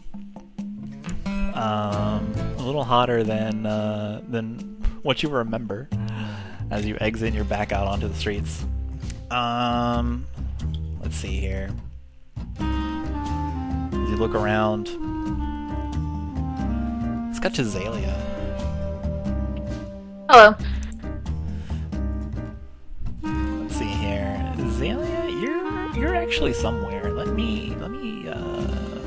me move you to the place that you are. Okay. Yeah.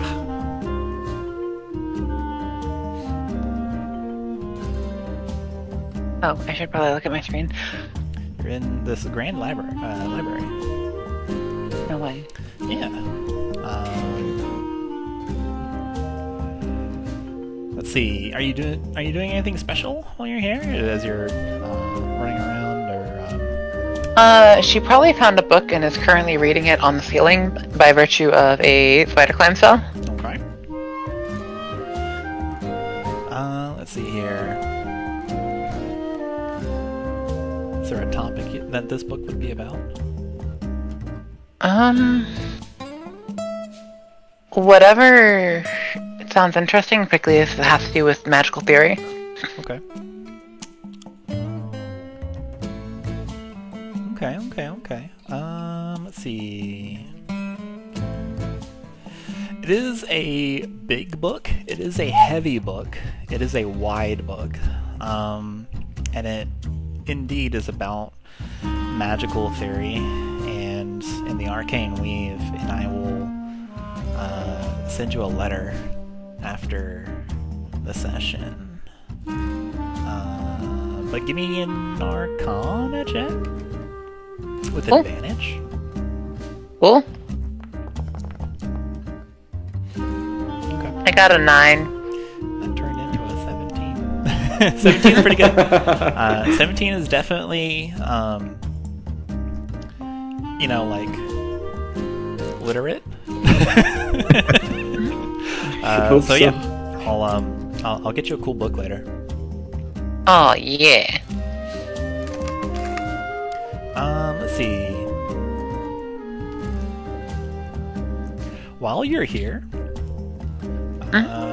something happens.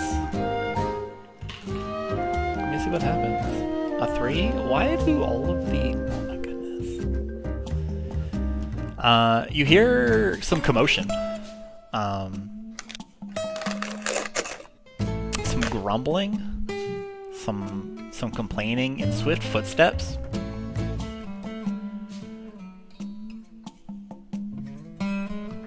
It is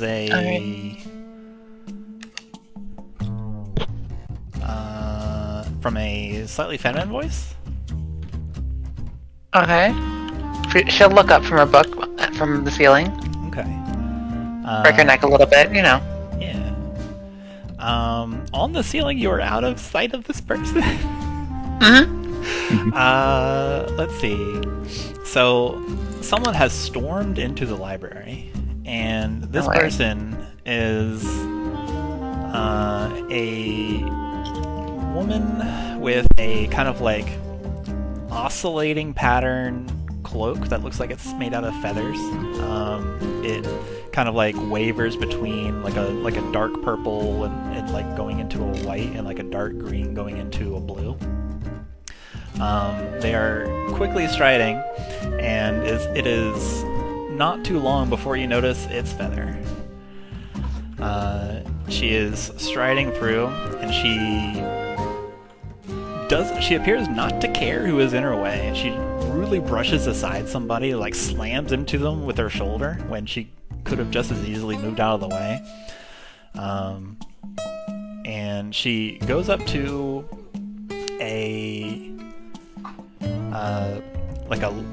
like a desk headed by one of the assistants here, and she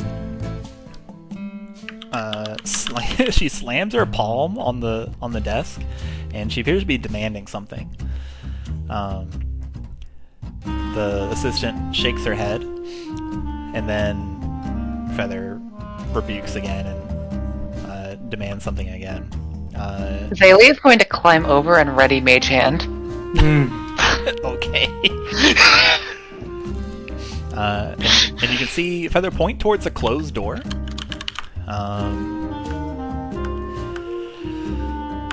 And the assistant just sadly shakes her head again. And you can see the gesture of like putting two palms kind of like open and facing the ceiling. Looks like they're trying to explain something to Feather. On the ceiling, they might see something. No, like she's like holding out their hands, just. Oh, okay. So it looks like they're just trying to like doing kind of like this welcoming, like this is how it is gesture.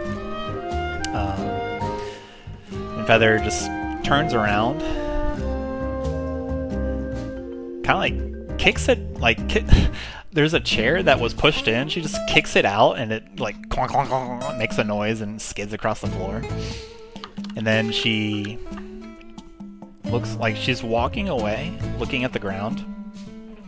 Before she moves her head back up and like looks straight ahead, and then looks left, checks right, and she goes behind a bookcase. Xalia is observing. Okay. She takes something out of her bag. If you want, roll me a perception check. Oh, wrong button. Perception. Okay. She has like this little messenger satchel. She takes something out of it. Not quite sure what it is, but she does something with her hands, and suddenly, Feather is no longer there. I see. Xalia is... Would she? I think she would. Upon seeing this, I'm gonna just verify something real quick. She's gonna summon a shadow spawn in that area. Oh, that was an explosion. What? Someone's doing fireworks. Oh. It's a very loud explosion. Yeah, she's going to summon... she's going to summon Shadow Spawn at level 4. Use a level 4 spell slot to summon Shadow Spawn right next to where she saw Feather. Okay. Let's see. And it's going to be the Despair one to make it slow. Amazing. So she's slowed by 20 feet. Okay.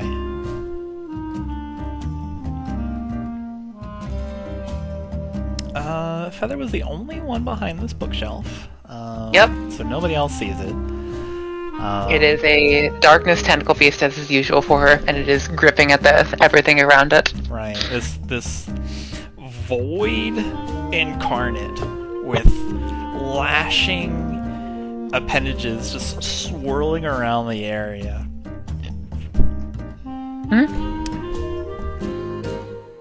And also very sad.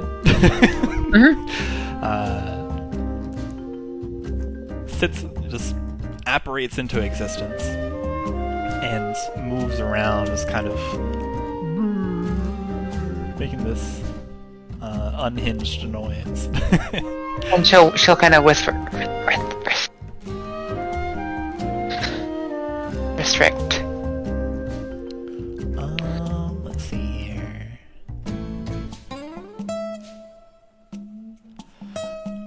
Will you roll a perception check for the Shadow Spirit? Sure. What does it have for perception? It has just a straight d20. So that is the same as Xalia's. So it gets a 4. Okay.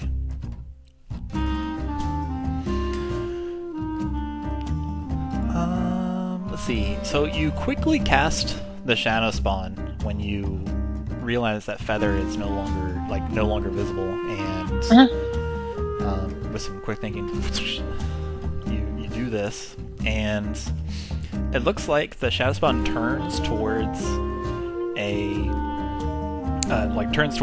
northern direction along the bookshelf. Like you're kind of like between parallel bookshelves. There's a north and a south, and the Shadow Spawn turns north and moves like a little bit. You can see these tentacles attempt to like grasp around, and and perform your command. But then it moves forward again, and you can hear like a quickly hushed, whispered expletive. Loud enough for you to hear on the ceiling. And then you hear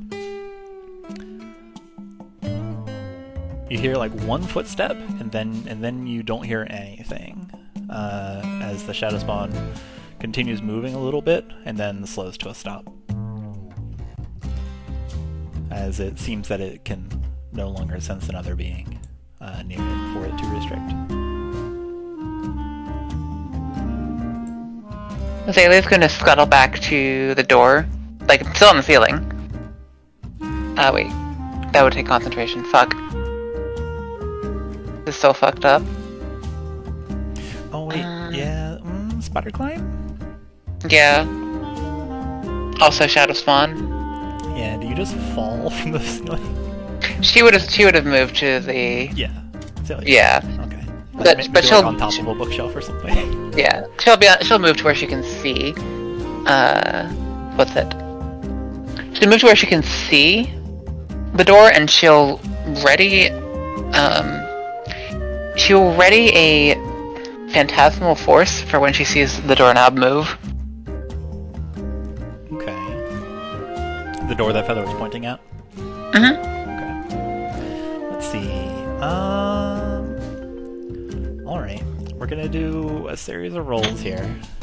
Because Feather is up to something. She's going to first do this.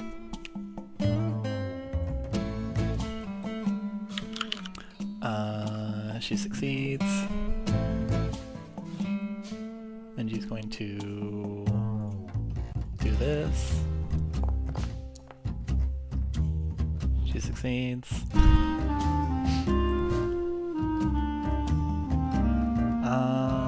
Let's see here. Okay, you see the doorknob move with nobody attached to it. It just turns on its own. Phantasmal force requires me to see them. This is so fucked up. Everything requires me to be able to see. I'm sorry.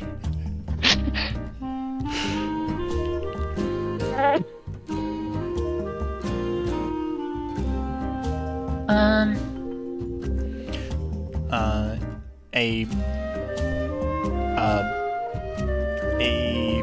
book flies through the air from the approximate position of the doorknob.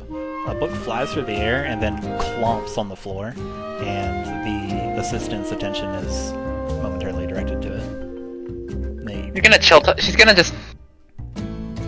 chill touch right behind, like in the space of the door. There's gonna be a skeleton hand spawning there, just kind of groping at the air. Okay. Attack roll at disadvantage. Yep.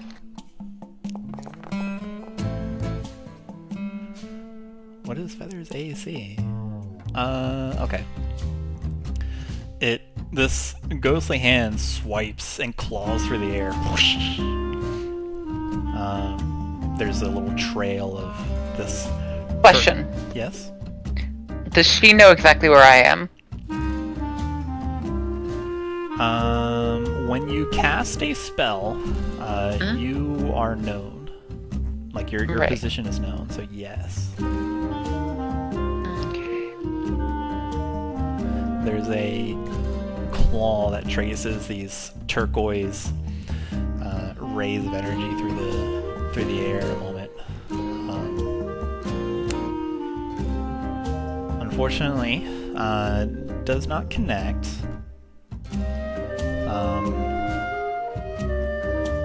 You do see after this happens, there's like a little jostle of the lamp directly next to the door, and then after like a quick moment, after the ghostly hand disappears, and you can see the door quietly open maybe about a foot, and then a few seconds later, it closes noiselessly.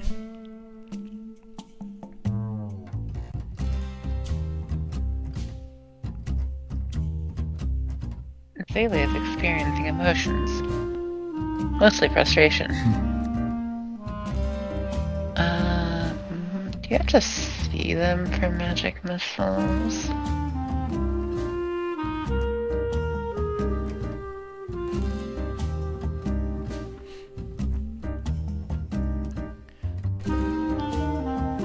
Yeah, you do have to see them for magic missiles. She's kind of quietly hissing under her breath. She will attempt to climb down. Okay. Climbing down a bookshelf. These are actually somewhat made for climbing, as they're so tall. And also you find a conveniently placed ladder next to you. It wobbles a little bit, it's a little unsturdy, but you do get down on the ground. She's gonna climb it face first. The assistant, picking up the book, notices you climbing the ladder downwards in this manner, and just tilts their head in it, like, questioningly. She will move her neck from the middle of her shoulders to the middle of the nape of her neck, like where it would be conventionally. You can see the gears turning in this woman's head.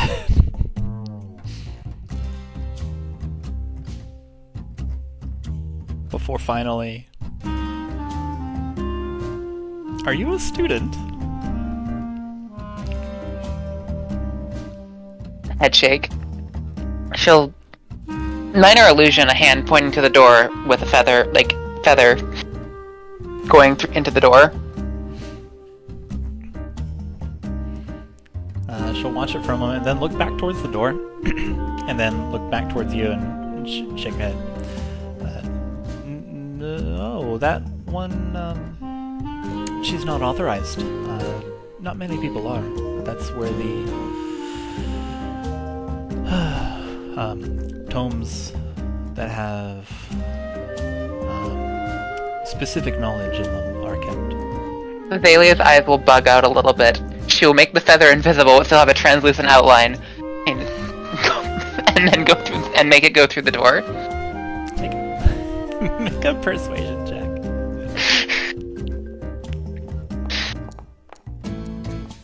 God damn it. The assistant kind of cradles the book to her chest, like, the door hasn't moved. I would have noticed if she moved past me. Bailey is going to give the feather a little translucent hand, give it a little, make it grab a book and throw it. It is still a literal feather, it just has a hand now. Alright. What happens is, let's see here. Make another persuasion check, just one more time. Okay.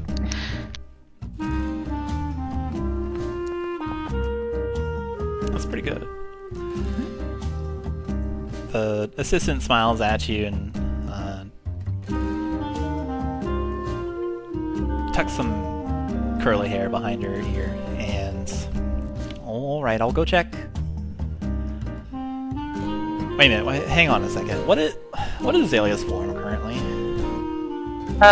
Mostly her normal one. I think she was a little bit different for wings, but mostly just her default, like, pale, white streaked black hair. Sunglasses with eyes behind them. Okay. Indeed. So, the assistant tucks some curly hair behind her ear and looks at the door one more time.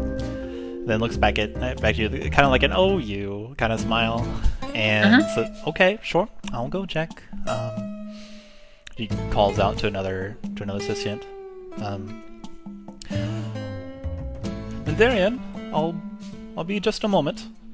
And then she'll go to the door and fish a hand in her pocket. Check another pocket. Go back to her desk. Xalia's eyes are bugging out. Behind your sunglasses? No, they are bugging out beyond the borders of the sunglasses. Boring? The assistant looks up at you, suddenly with a worried look, and then goes and tries the door. It opens. You can hear a little squeak, and then she quickly rushes in. Xalia is going to whisper to the shadow spawn.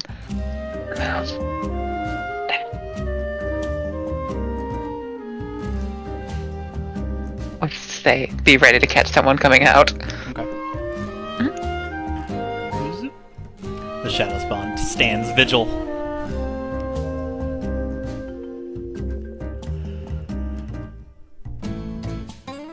Xalia is going to stand next to it. Okay.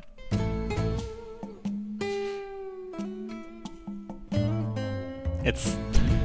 Nothing happens for a few minutes. 3 minutes. 5 minutes. 10 minutes. He thinks, is there another door?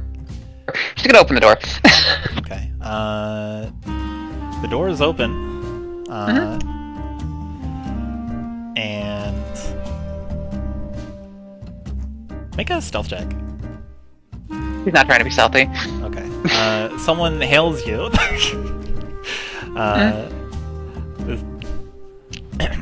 Someone hails you, and let's see here.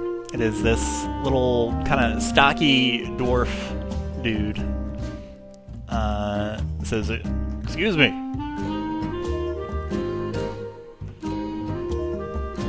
He waves. Do you have a... She does not stop opening the door, but she waves. As you open the door, you get a peek inside, and it is kind of like a small ceiling. Like it's a... What am I trying to say? The ceiling is only as high as the door is. So it's a big difference than what's behind here than it is... It's a closet. It's a closet. Yeah. It goes down, and then it has a short... Like, it's just a hallway that has a short staircase down that looks like it spirals on itself. It is lit with kind of like these lights that don't appear to be torches. They're just kind of like steady on illumination, like globes of, radiance. The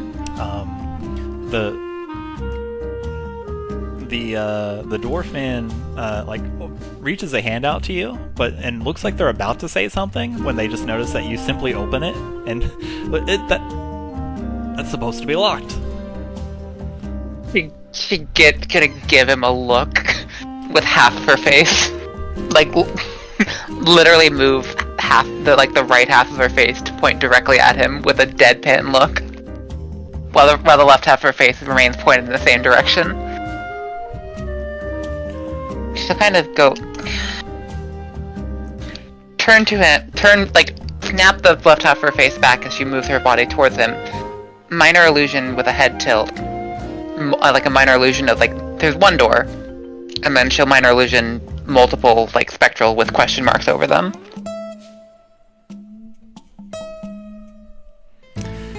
The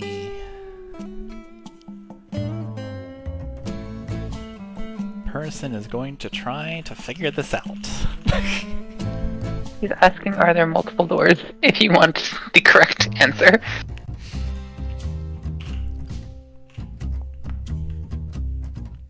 We got a 10. Rolled really bad. Uh-oh.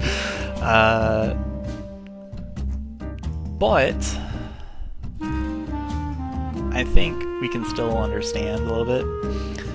And he shakes his... No, that's the only one. It...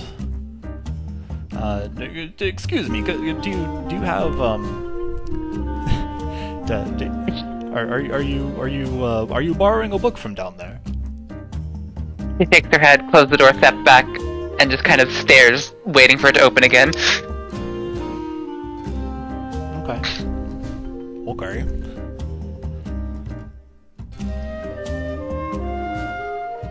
Okay. He will minor illusion a feather who has a dagger, going through, like literally through the door. Then minor illusion a little cartoon XP of the assistant there going in there as well, and then also minor illusion, maybe the feather stabs the assistant with a dagger, and then she starts pacing around in circles. Make a persuasion check.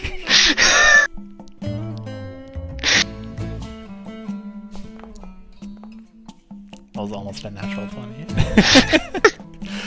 you, as you're telling this tale with your illusions, you can see the concern grow on this dwarf's face before they are finally totally alarmed, and they rush in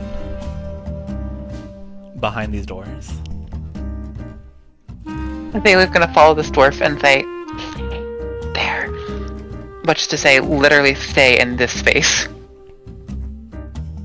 Body block the exit. Okay.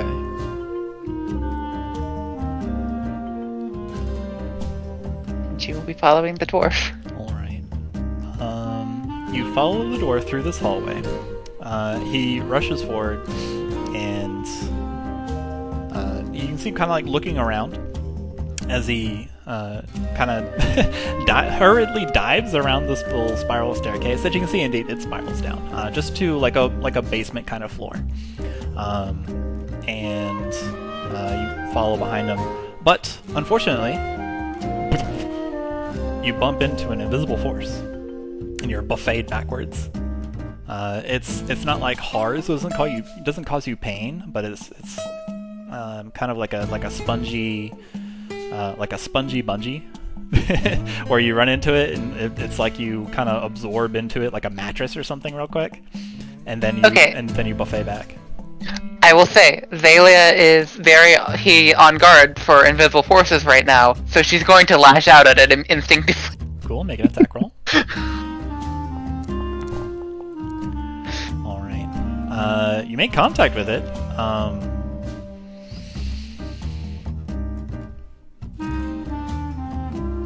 Go ahead and roll. Go ahead and roll damage.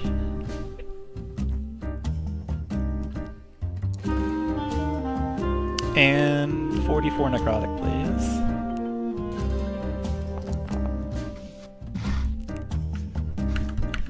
Alright. In your head, you hear this kind of like warbly, homicidal. You hear Zalgo text in your head. and it says, amidst this warbly, almost difficult to decipher, but you feel what it is saying perfectly. Show me. Kill. Xalia instantly envisions Feather. You collide with this spongy invisible mass. You're not sure what you've done because you can't see it. But you definitely did, like, you attacked something and it collided with something.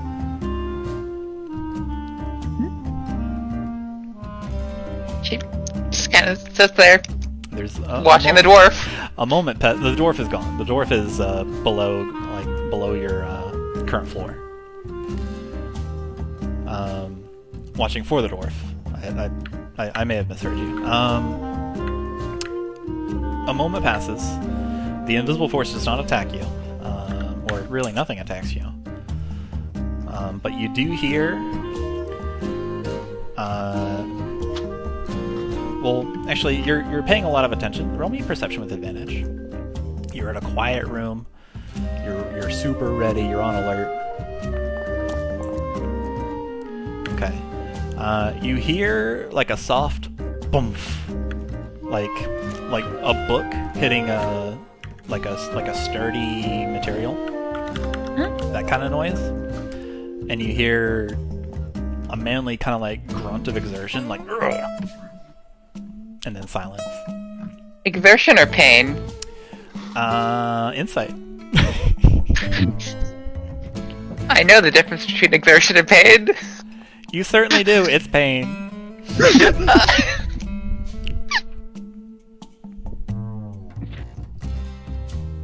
How far away was it? Not in the current room, but it's kind of like faint and muffled. You get the idea that it happened below you, where the staircase leads. Xalia is going to minor illusion a flash of light and the loudest sound she can in that area. Make it sound like a flashbang. Okay. So this is like at the top of the stairwell? As far in as she can throw it, basically. Okay. Her pseudo flashbang just to get people off guard. Okay. Let's see here. You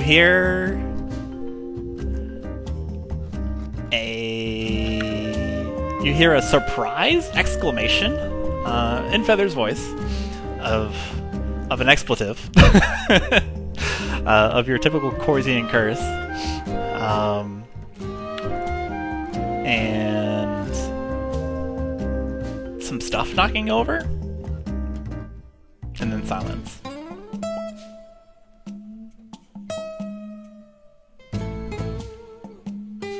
Do it again. A slightly different facing. Okay. This one's gonna be a double. Blow, blow, blow. It's your fireworks display go on down. Mm-hmm. Yeah. Happen again. Very loud sound. There's no commotion from below. You are attracting attention behind you. There is a crowd of students and a... Are they getting through the tentacle beast? Very slowly. Actually, no, probably not, because they would like come around and then see this large void tentacle beast made out of tentacles that are also made out of tentacles, and they just kind of like stop and then watch. And then it looks like they're not sure what to do. So someone says, "Go fetch the head librarian, I think."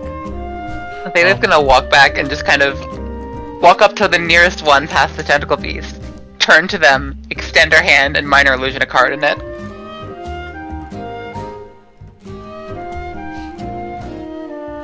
Okay.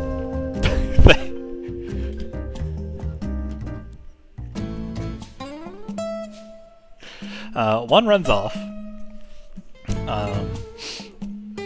The other small group. It appears that you've pulled all of the people from the marker board. They are looking quizzically at you and trying to discern why you have produced a card. They don't appear to get it.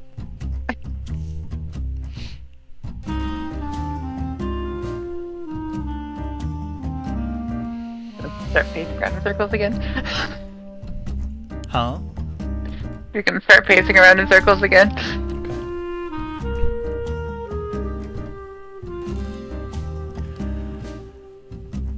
And sit there patiently waiting in the doorway, making sure the shadow beast is blocking all of it.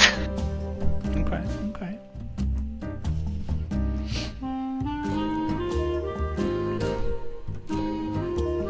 Give me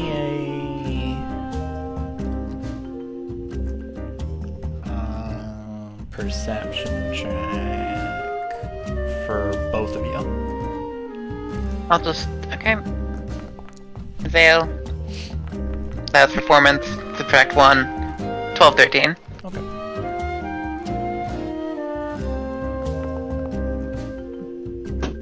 I will... That's another explanation. I will say, like, the Shadow Beast is body blocking the way out, is the intention. Gotcha. Yeah. Understood. Maybe 5 minutes later, the person who ran off, which is your potion friend, returns with someone that looks like they're in charge, and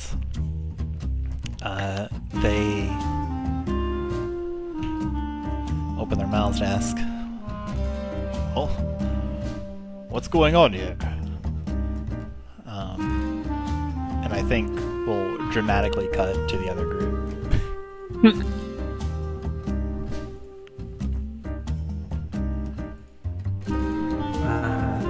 Hello, everyone. You are, let's see here. I think Makayla is trying to find that library. Yeah, so you are standing out in the lovely afternoon sun of Zozo, the capital of Durlask.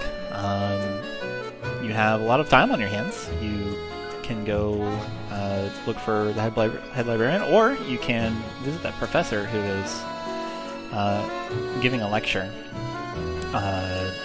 in the same academy that you're in.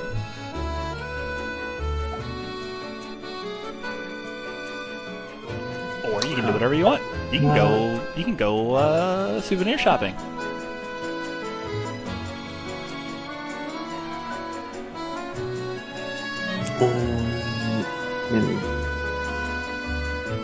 I think Makayla's of the opinion that she doesn't really want to wait.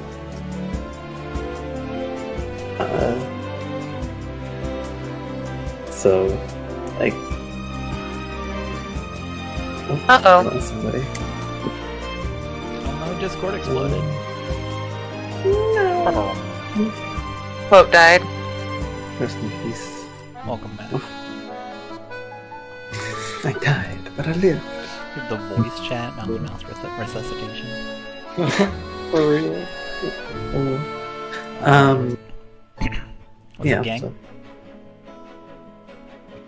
I don't know. Caleb probably go to the librarian. Yes, if the Merchant King is about, it would do us well to be on the move. Yeah. He is certainly not coming to us here. Oh.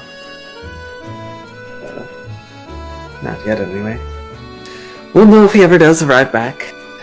Sort of shakes the sending stone, I assume it is. Yeah, you can put a sending stone in your inventory. Yeah. So, I guess we don't need to worry about doing other things.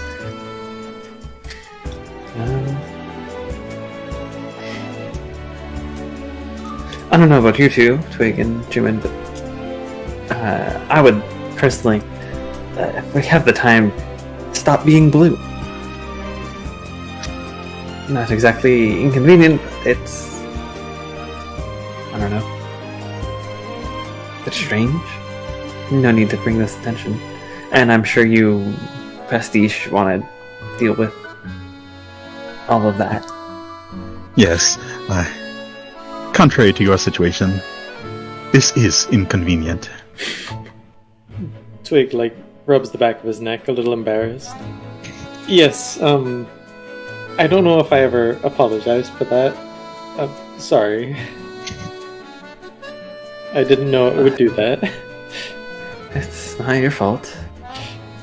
You're just trying to give me a healing potion.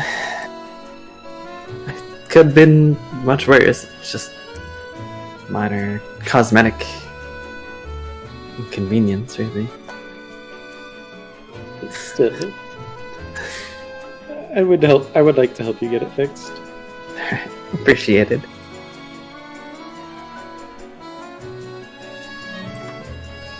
Do you have any plans, Chuman? Anything you want to research? There is an academy here. Chuman appears deep in thought. Oh.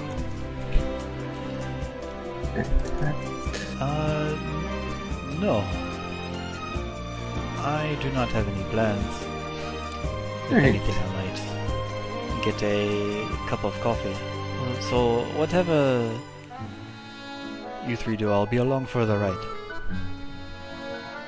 Alright, well. Let's get you sorted out, Pastiche. And I guess if we just envision or hold an idea of where we want to go, start going in a direction, we get there. Don't forget, we will want to turn a corner. Yes. How long should we go before turning that corner? Details. I'm sure we'll figure it out. And start heading off in a direction with the library of nautical exchange in my mind's eye. Okay. In this direction. And then eventually make a turn a corner. Alright. Like, be like, I think that's been enough time. Now we just turn a corner. Roll a 1d4 for me. Okay. Makayla, who is leading the charge. A 4. Okay. Let's see here. The streets are pleasant. Ducking around the odd camel. A throng of people just, well, not really a throng, just, people moving around. On your way, it's rather uneventful, just keeping in your head the place that you would like to go. This library named the Nautical Exchange. As you're turning a corner, as instructed, some magical students wearing these wizard hats, very tall wizard hats. Is like a goblin, a kobold, and then there's this tiny salamander-looking person, like little yellow newt. Wearing a big blue hat. You notice he's actually got like a kind of like a neat wooden staff, and around it are floating different snacks and tasty treats around the head of the staff. They brush past you, and they are yelling excitedly, and they yell over to another group of magic practitioners. These people are looking like a bit older, taller humans, and just wearing scarves and sheer fabric. They yell at something oddly. They yell at something odd, but they're happy about it, and it's the kind of like this little yellow salamander dude leading the charge.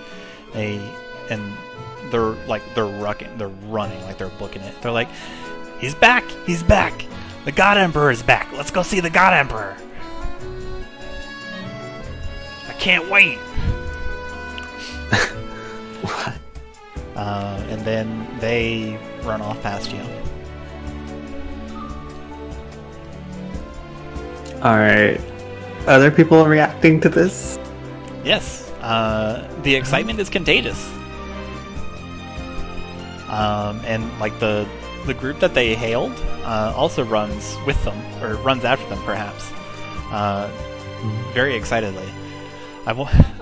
There's a lady that kind of muses to herself, "Oh, I wonder what the God Emperor will give us this time."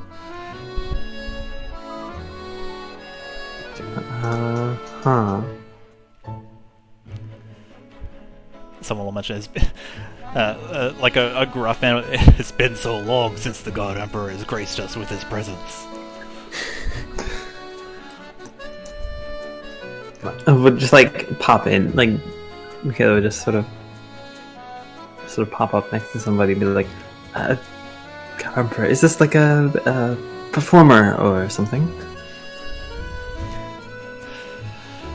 Let's see. They'll respond to you. Too. No, it is not. How dare you call such a thing a performance? It is the God Emperor, and he knows all. Come. Clearly you are unfamiliar. You must come with us and meet the God Emperor. What is, like... Is this like a jovial... Like... Is this person just being like jovial about this, or is this like a very serious, like... Insight. Yeah, what's their kind of demeanor here? Like, what's the vibe? Yeah, give me some insight so you can gain some insight to the situation. A Natural one!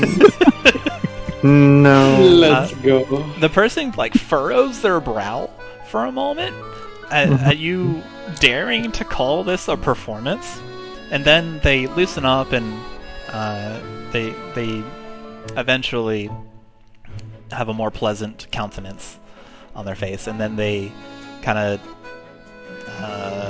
like bump you with their elbow as they beckon you to meet the God Emperor. Pastiche, a few paces away, will pipe in. How long will the God Emperor be here? Usually, the little salamander newt goes. He usually is just here for maybe like a little bit, I guess. A little bit. In terms of minutes, hours, days? Answers so many questions. I don't know the answer to that one. It looks like you've sacked the newt. Oh no. It is my first time. Oh, well, I didn't mean to stress you out. Please, enjoy yourself. He grabs one of the snacks that are floating around his staff and he just pops it in his mouth.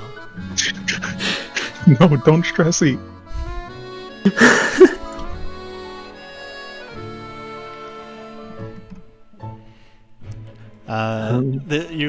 The more people come up to you since you're inquiring questions like, why don't you come? You can see the God Emperor. It's a delight for all of your senses. He'll tell you what is best for you. Well, it's just we had sort of a thing to take care of, and I would like to do that first. They look at you surrounded by butterflies, holding daisies, and a bullfrog on your head. And then they just smile. Can't it wait?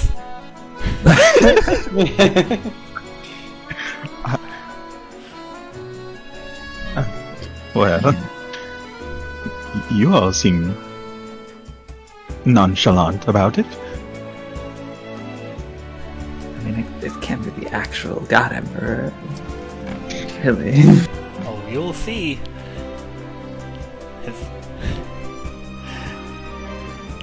The wonders of the God Emperor knows no bounds.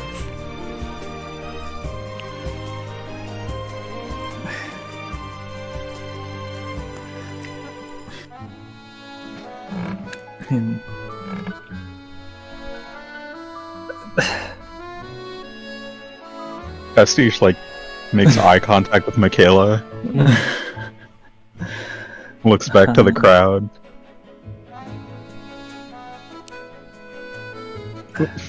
Well, I guess... We could, Makayla, we don't need this taken care of immediately, do we? I guess not. I mean, we can...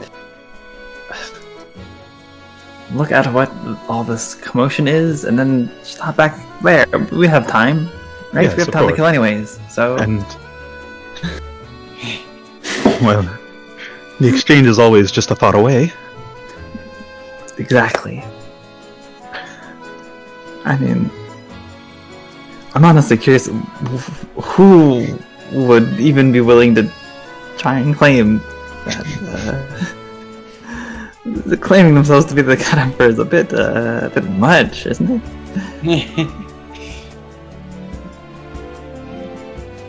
I don't know. We can just look, and if it's something stupid, we can just leave right away, right? Yes, of Punish course. Twig, you will join us, yes? Of course.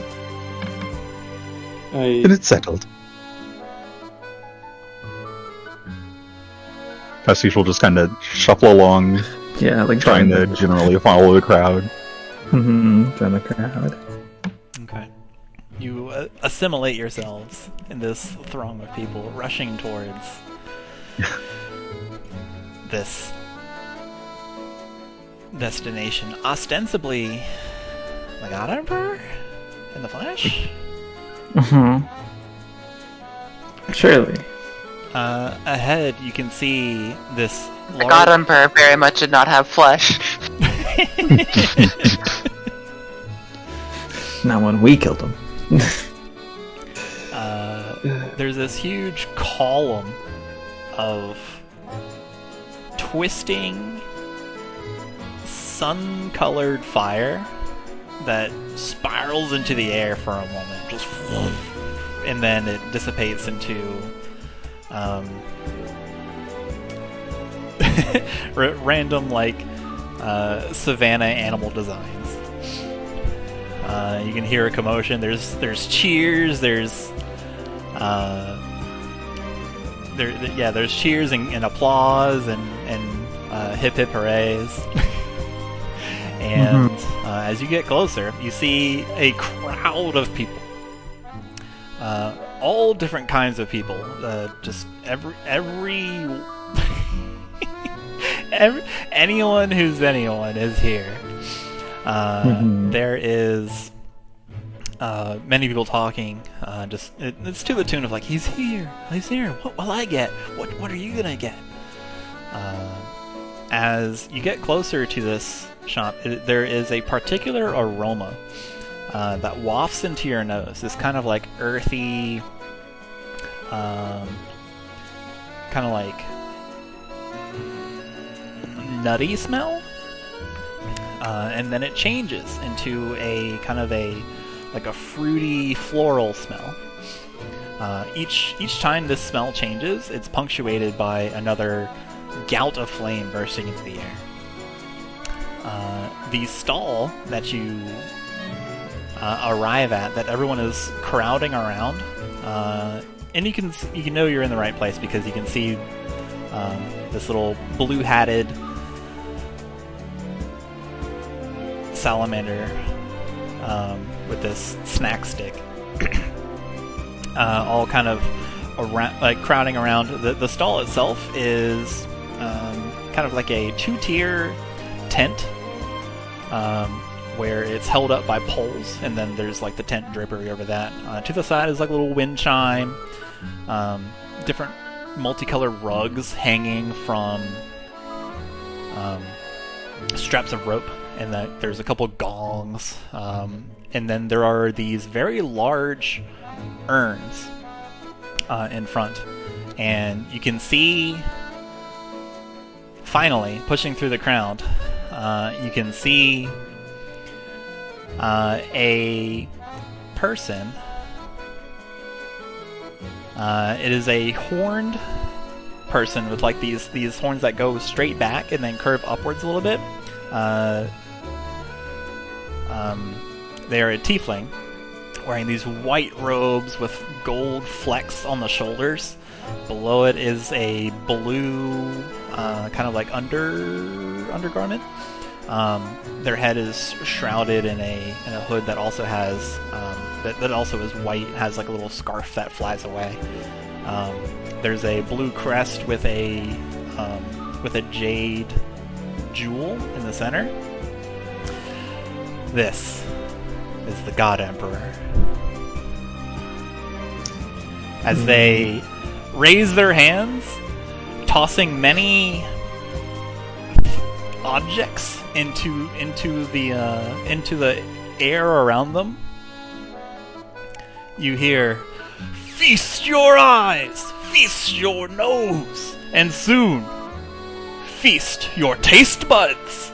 Behold, I have returned. The God Emperor of Coffee shall make you live your life once again." Seems a little tasteless, no? At least somewhat. I mean, I understand it's ancient history for most people, but I mean, I don't know. Seems a bit distasteful. As you say this, Just kind of like whispering into the side to. yeah, as you hold this conversation among you. Oh, 1, 2, 3. Okay, no, you're all here. Just making sure real quick. As you hold this conversation among yourselves, this like kind of wide tiefling points dramatically to someone in the crowd. Says, "You there! What can I delight you for?" And it's the little yellow salamander newt, and he walks up timidly. He's like, I don't know, I don't know which one to get. What and the tiefling interrupts him. "Hush now. Have no fear. The God Emperor of Coffee will not steer you wrong. Tell me about yourself. What do you study? What do you dream of? Tell me what you cherish most." The salamander kind of shuffles their feet a bit, and then you can, like, they mumble something, not really audible. But eventually they do say something loud. Snacks. I like snacks. I do snack magic. Joe? "I see, little one. Do not fret. Stand there. For you, I will brew you the most luscious, the most aromatic, the most wonderful of brews. They will uplift you and enhance your snacks, little one. Your snacks will taste ever wondrous when paired with this lovely foncé." And he gestures towards an urn that holds all of these coffee beans. And the salamander kind of like reaches towards it. "Nope! No one touches the God Emperor's coffee except the God Emperor himself. One moment." He grabs like a huge handful of these foncé beans that he has declared, and he casts them towards a large cauldron that looks suspiciously like the braziers that you have been lighting. And then he yells, "Shazam!" And as soon as they make contact with the water, a bright flash of flame goes everywhere. It's this yellow radiant that kind of mixes in a hint of this kind of like bluish cerulean sky color. At the very end, it fades into it, and outpours is a stream that leapfrogs on its own out of the cauldron of coffee and into this little cup that the little salamander's holding. There's clapping, applause. Oh yeah! Now, little one, give us a taste and proclaim to your companions and peers how you feel. The little salamander gives it a little slurp. You can see them kind of like light up, just and this tastes awesome. This is great. I want to. And they take a snack off their stick, and they just, this tastes amazing. And they just kind of float away. Happy for him. Living his best life. Be the greatest snack mage you can be. I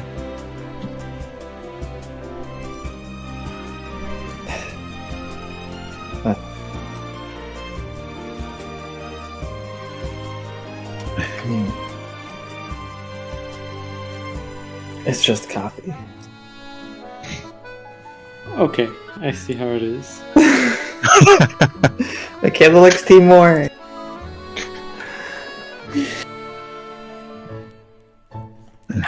How good could it really be? I mean, it's a fun performance. We are here. You can see the tiefling dramatically roll their head and then look in your team's direction and locks eyes with Chuman.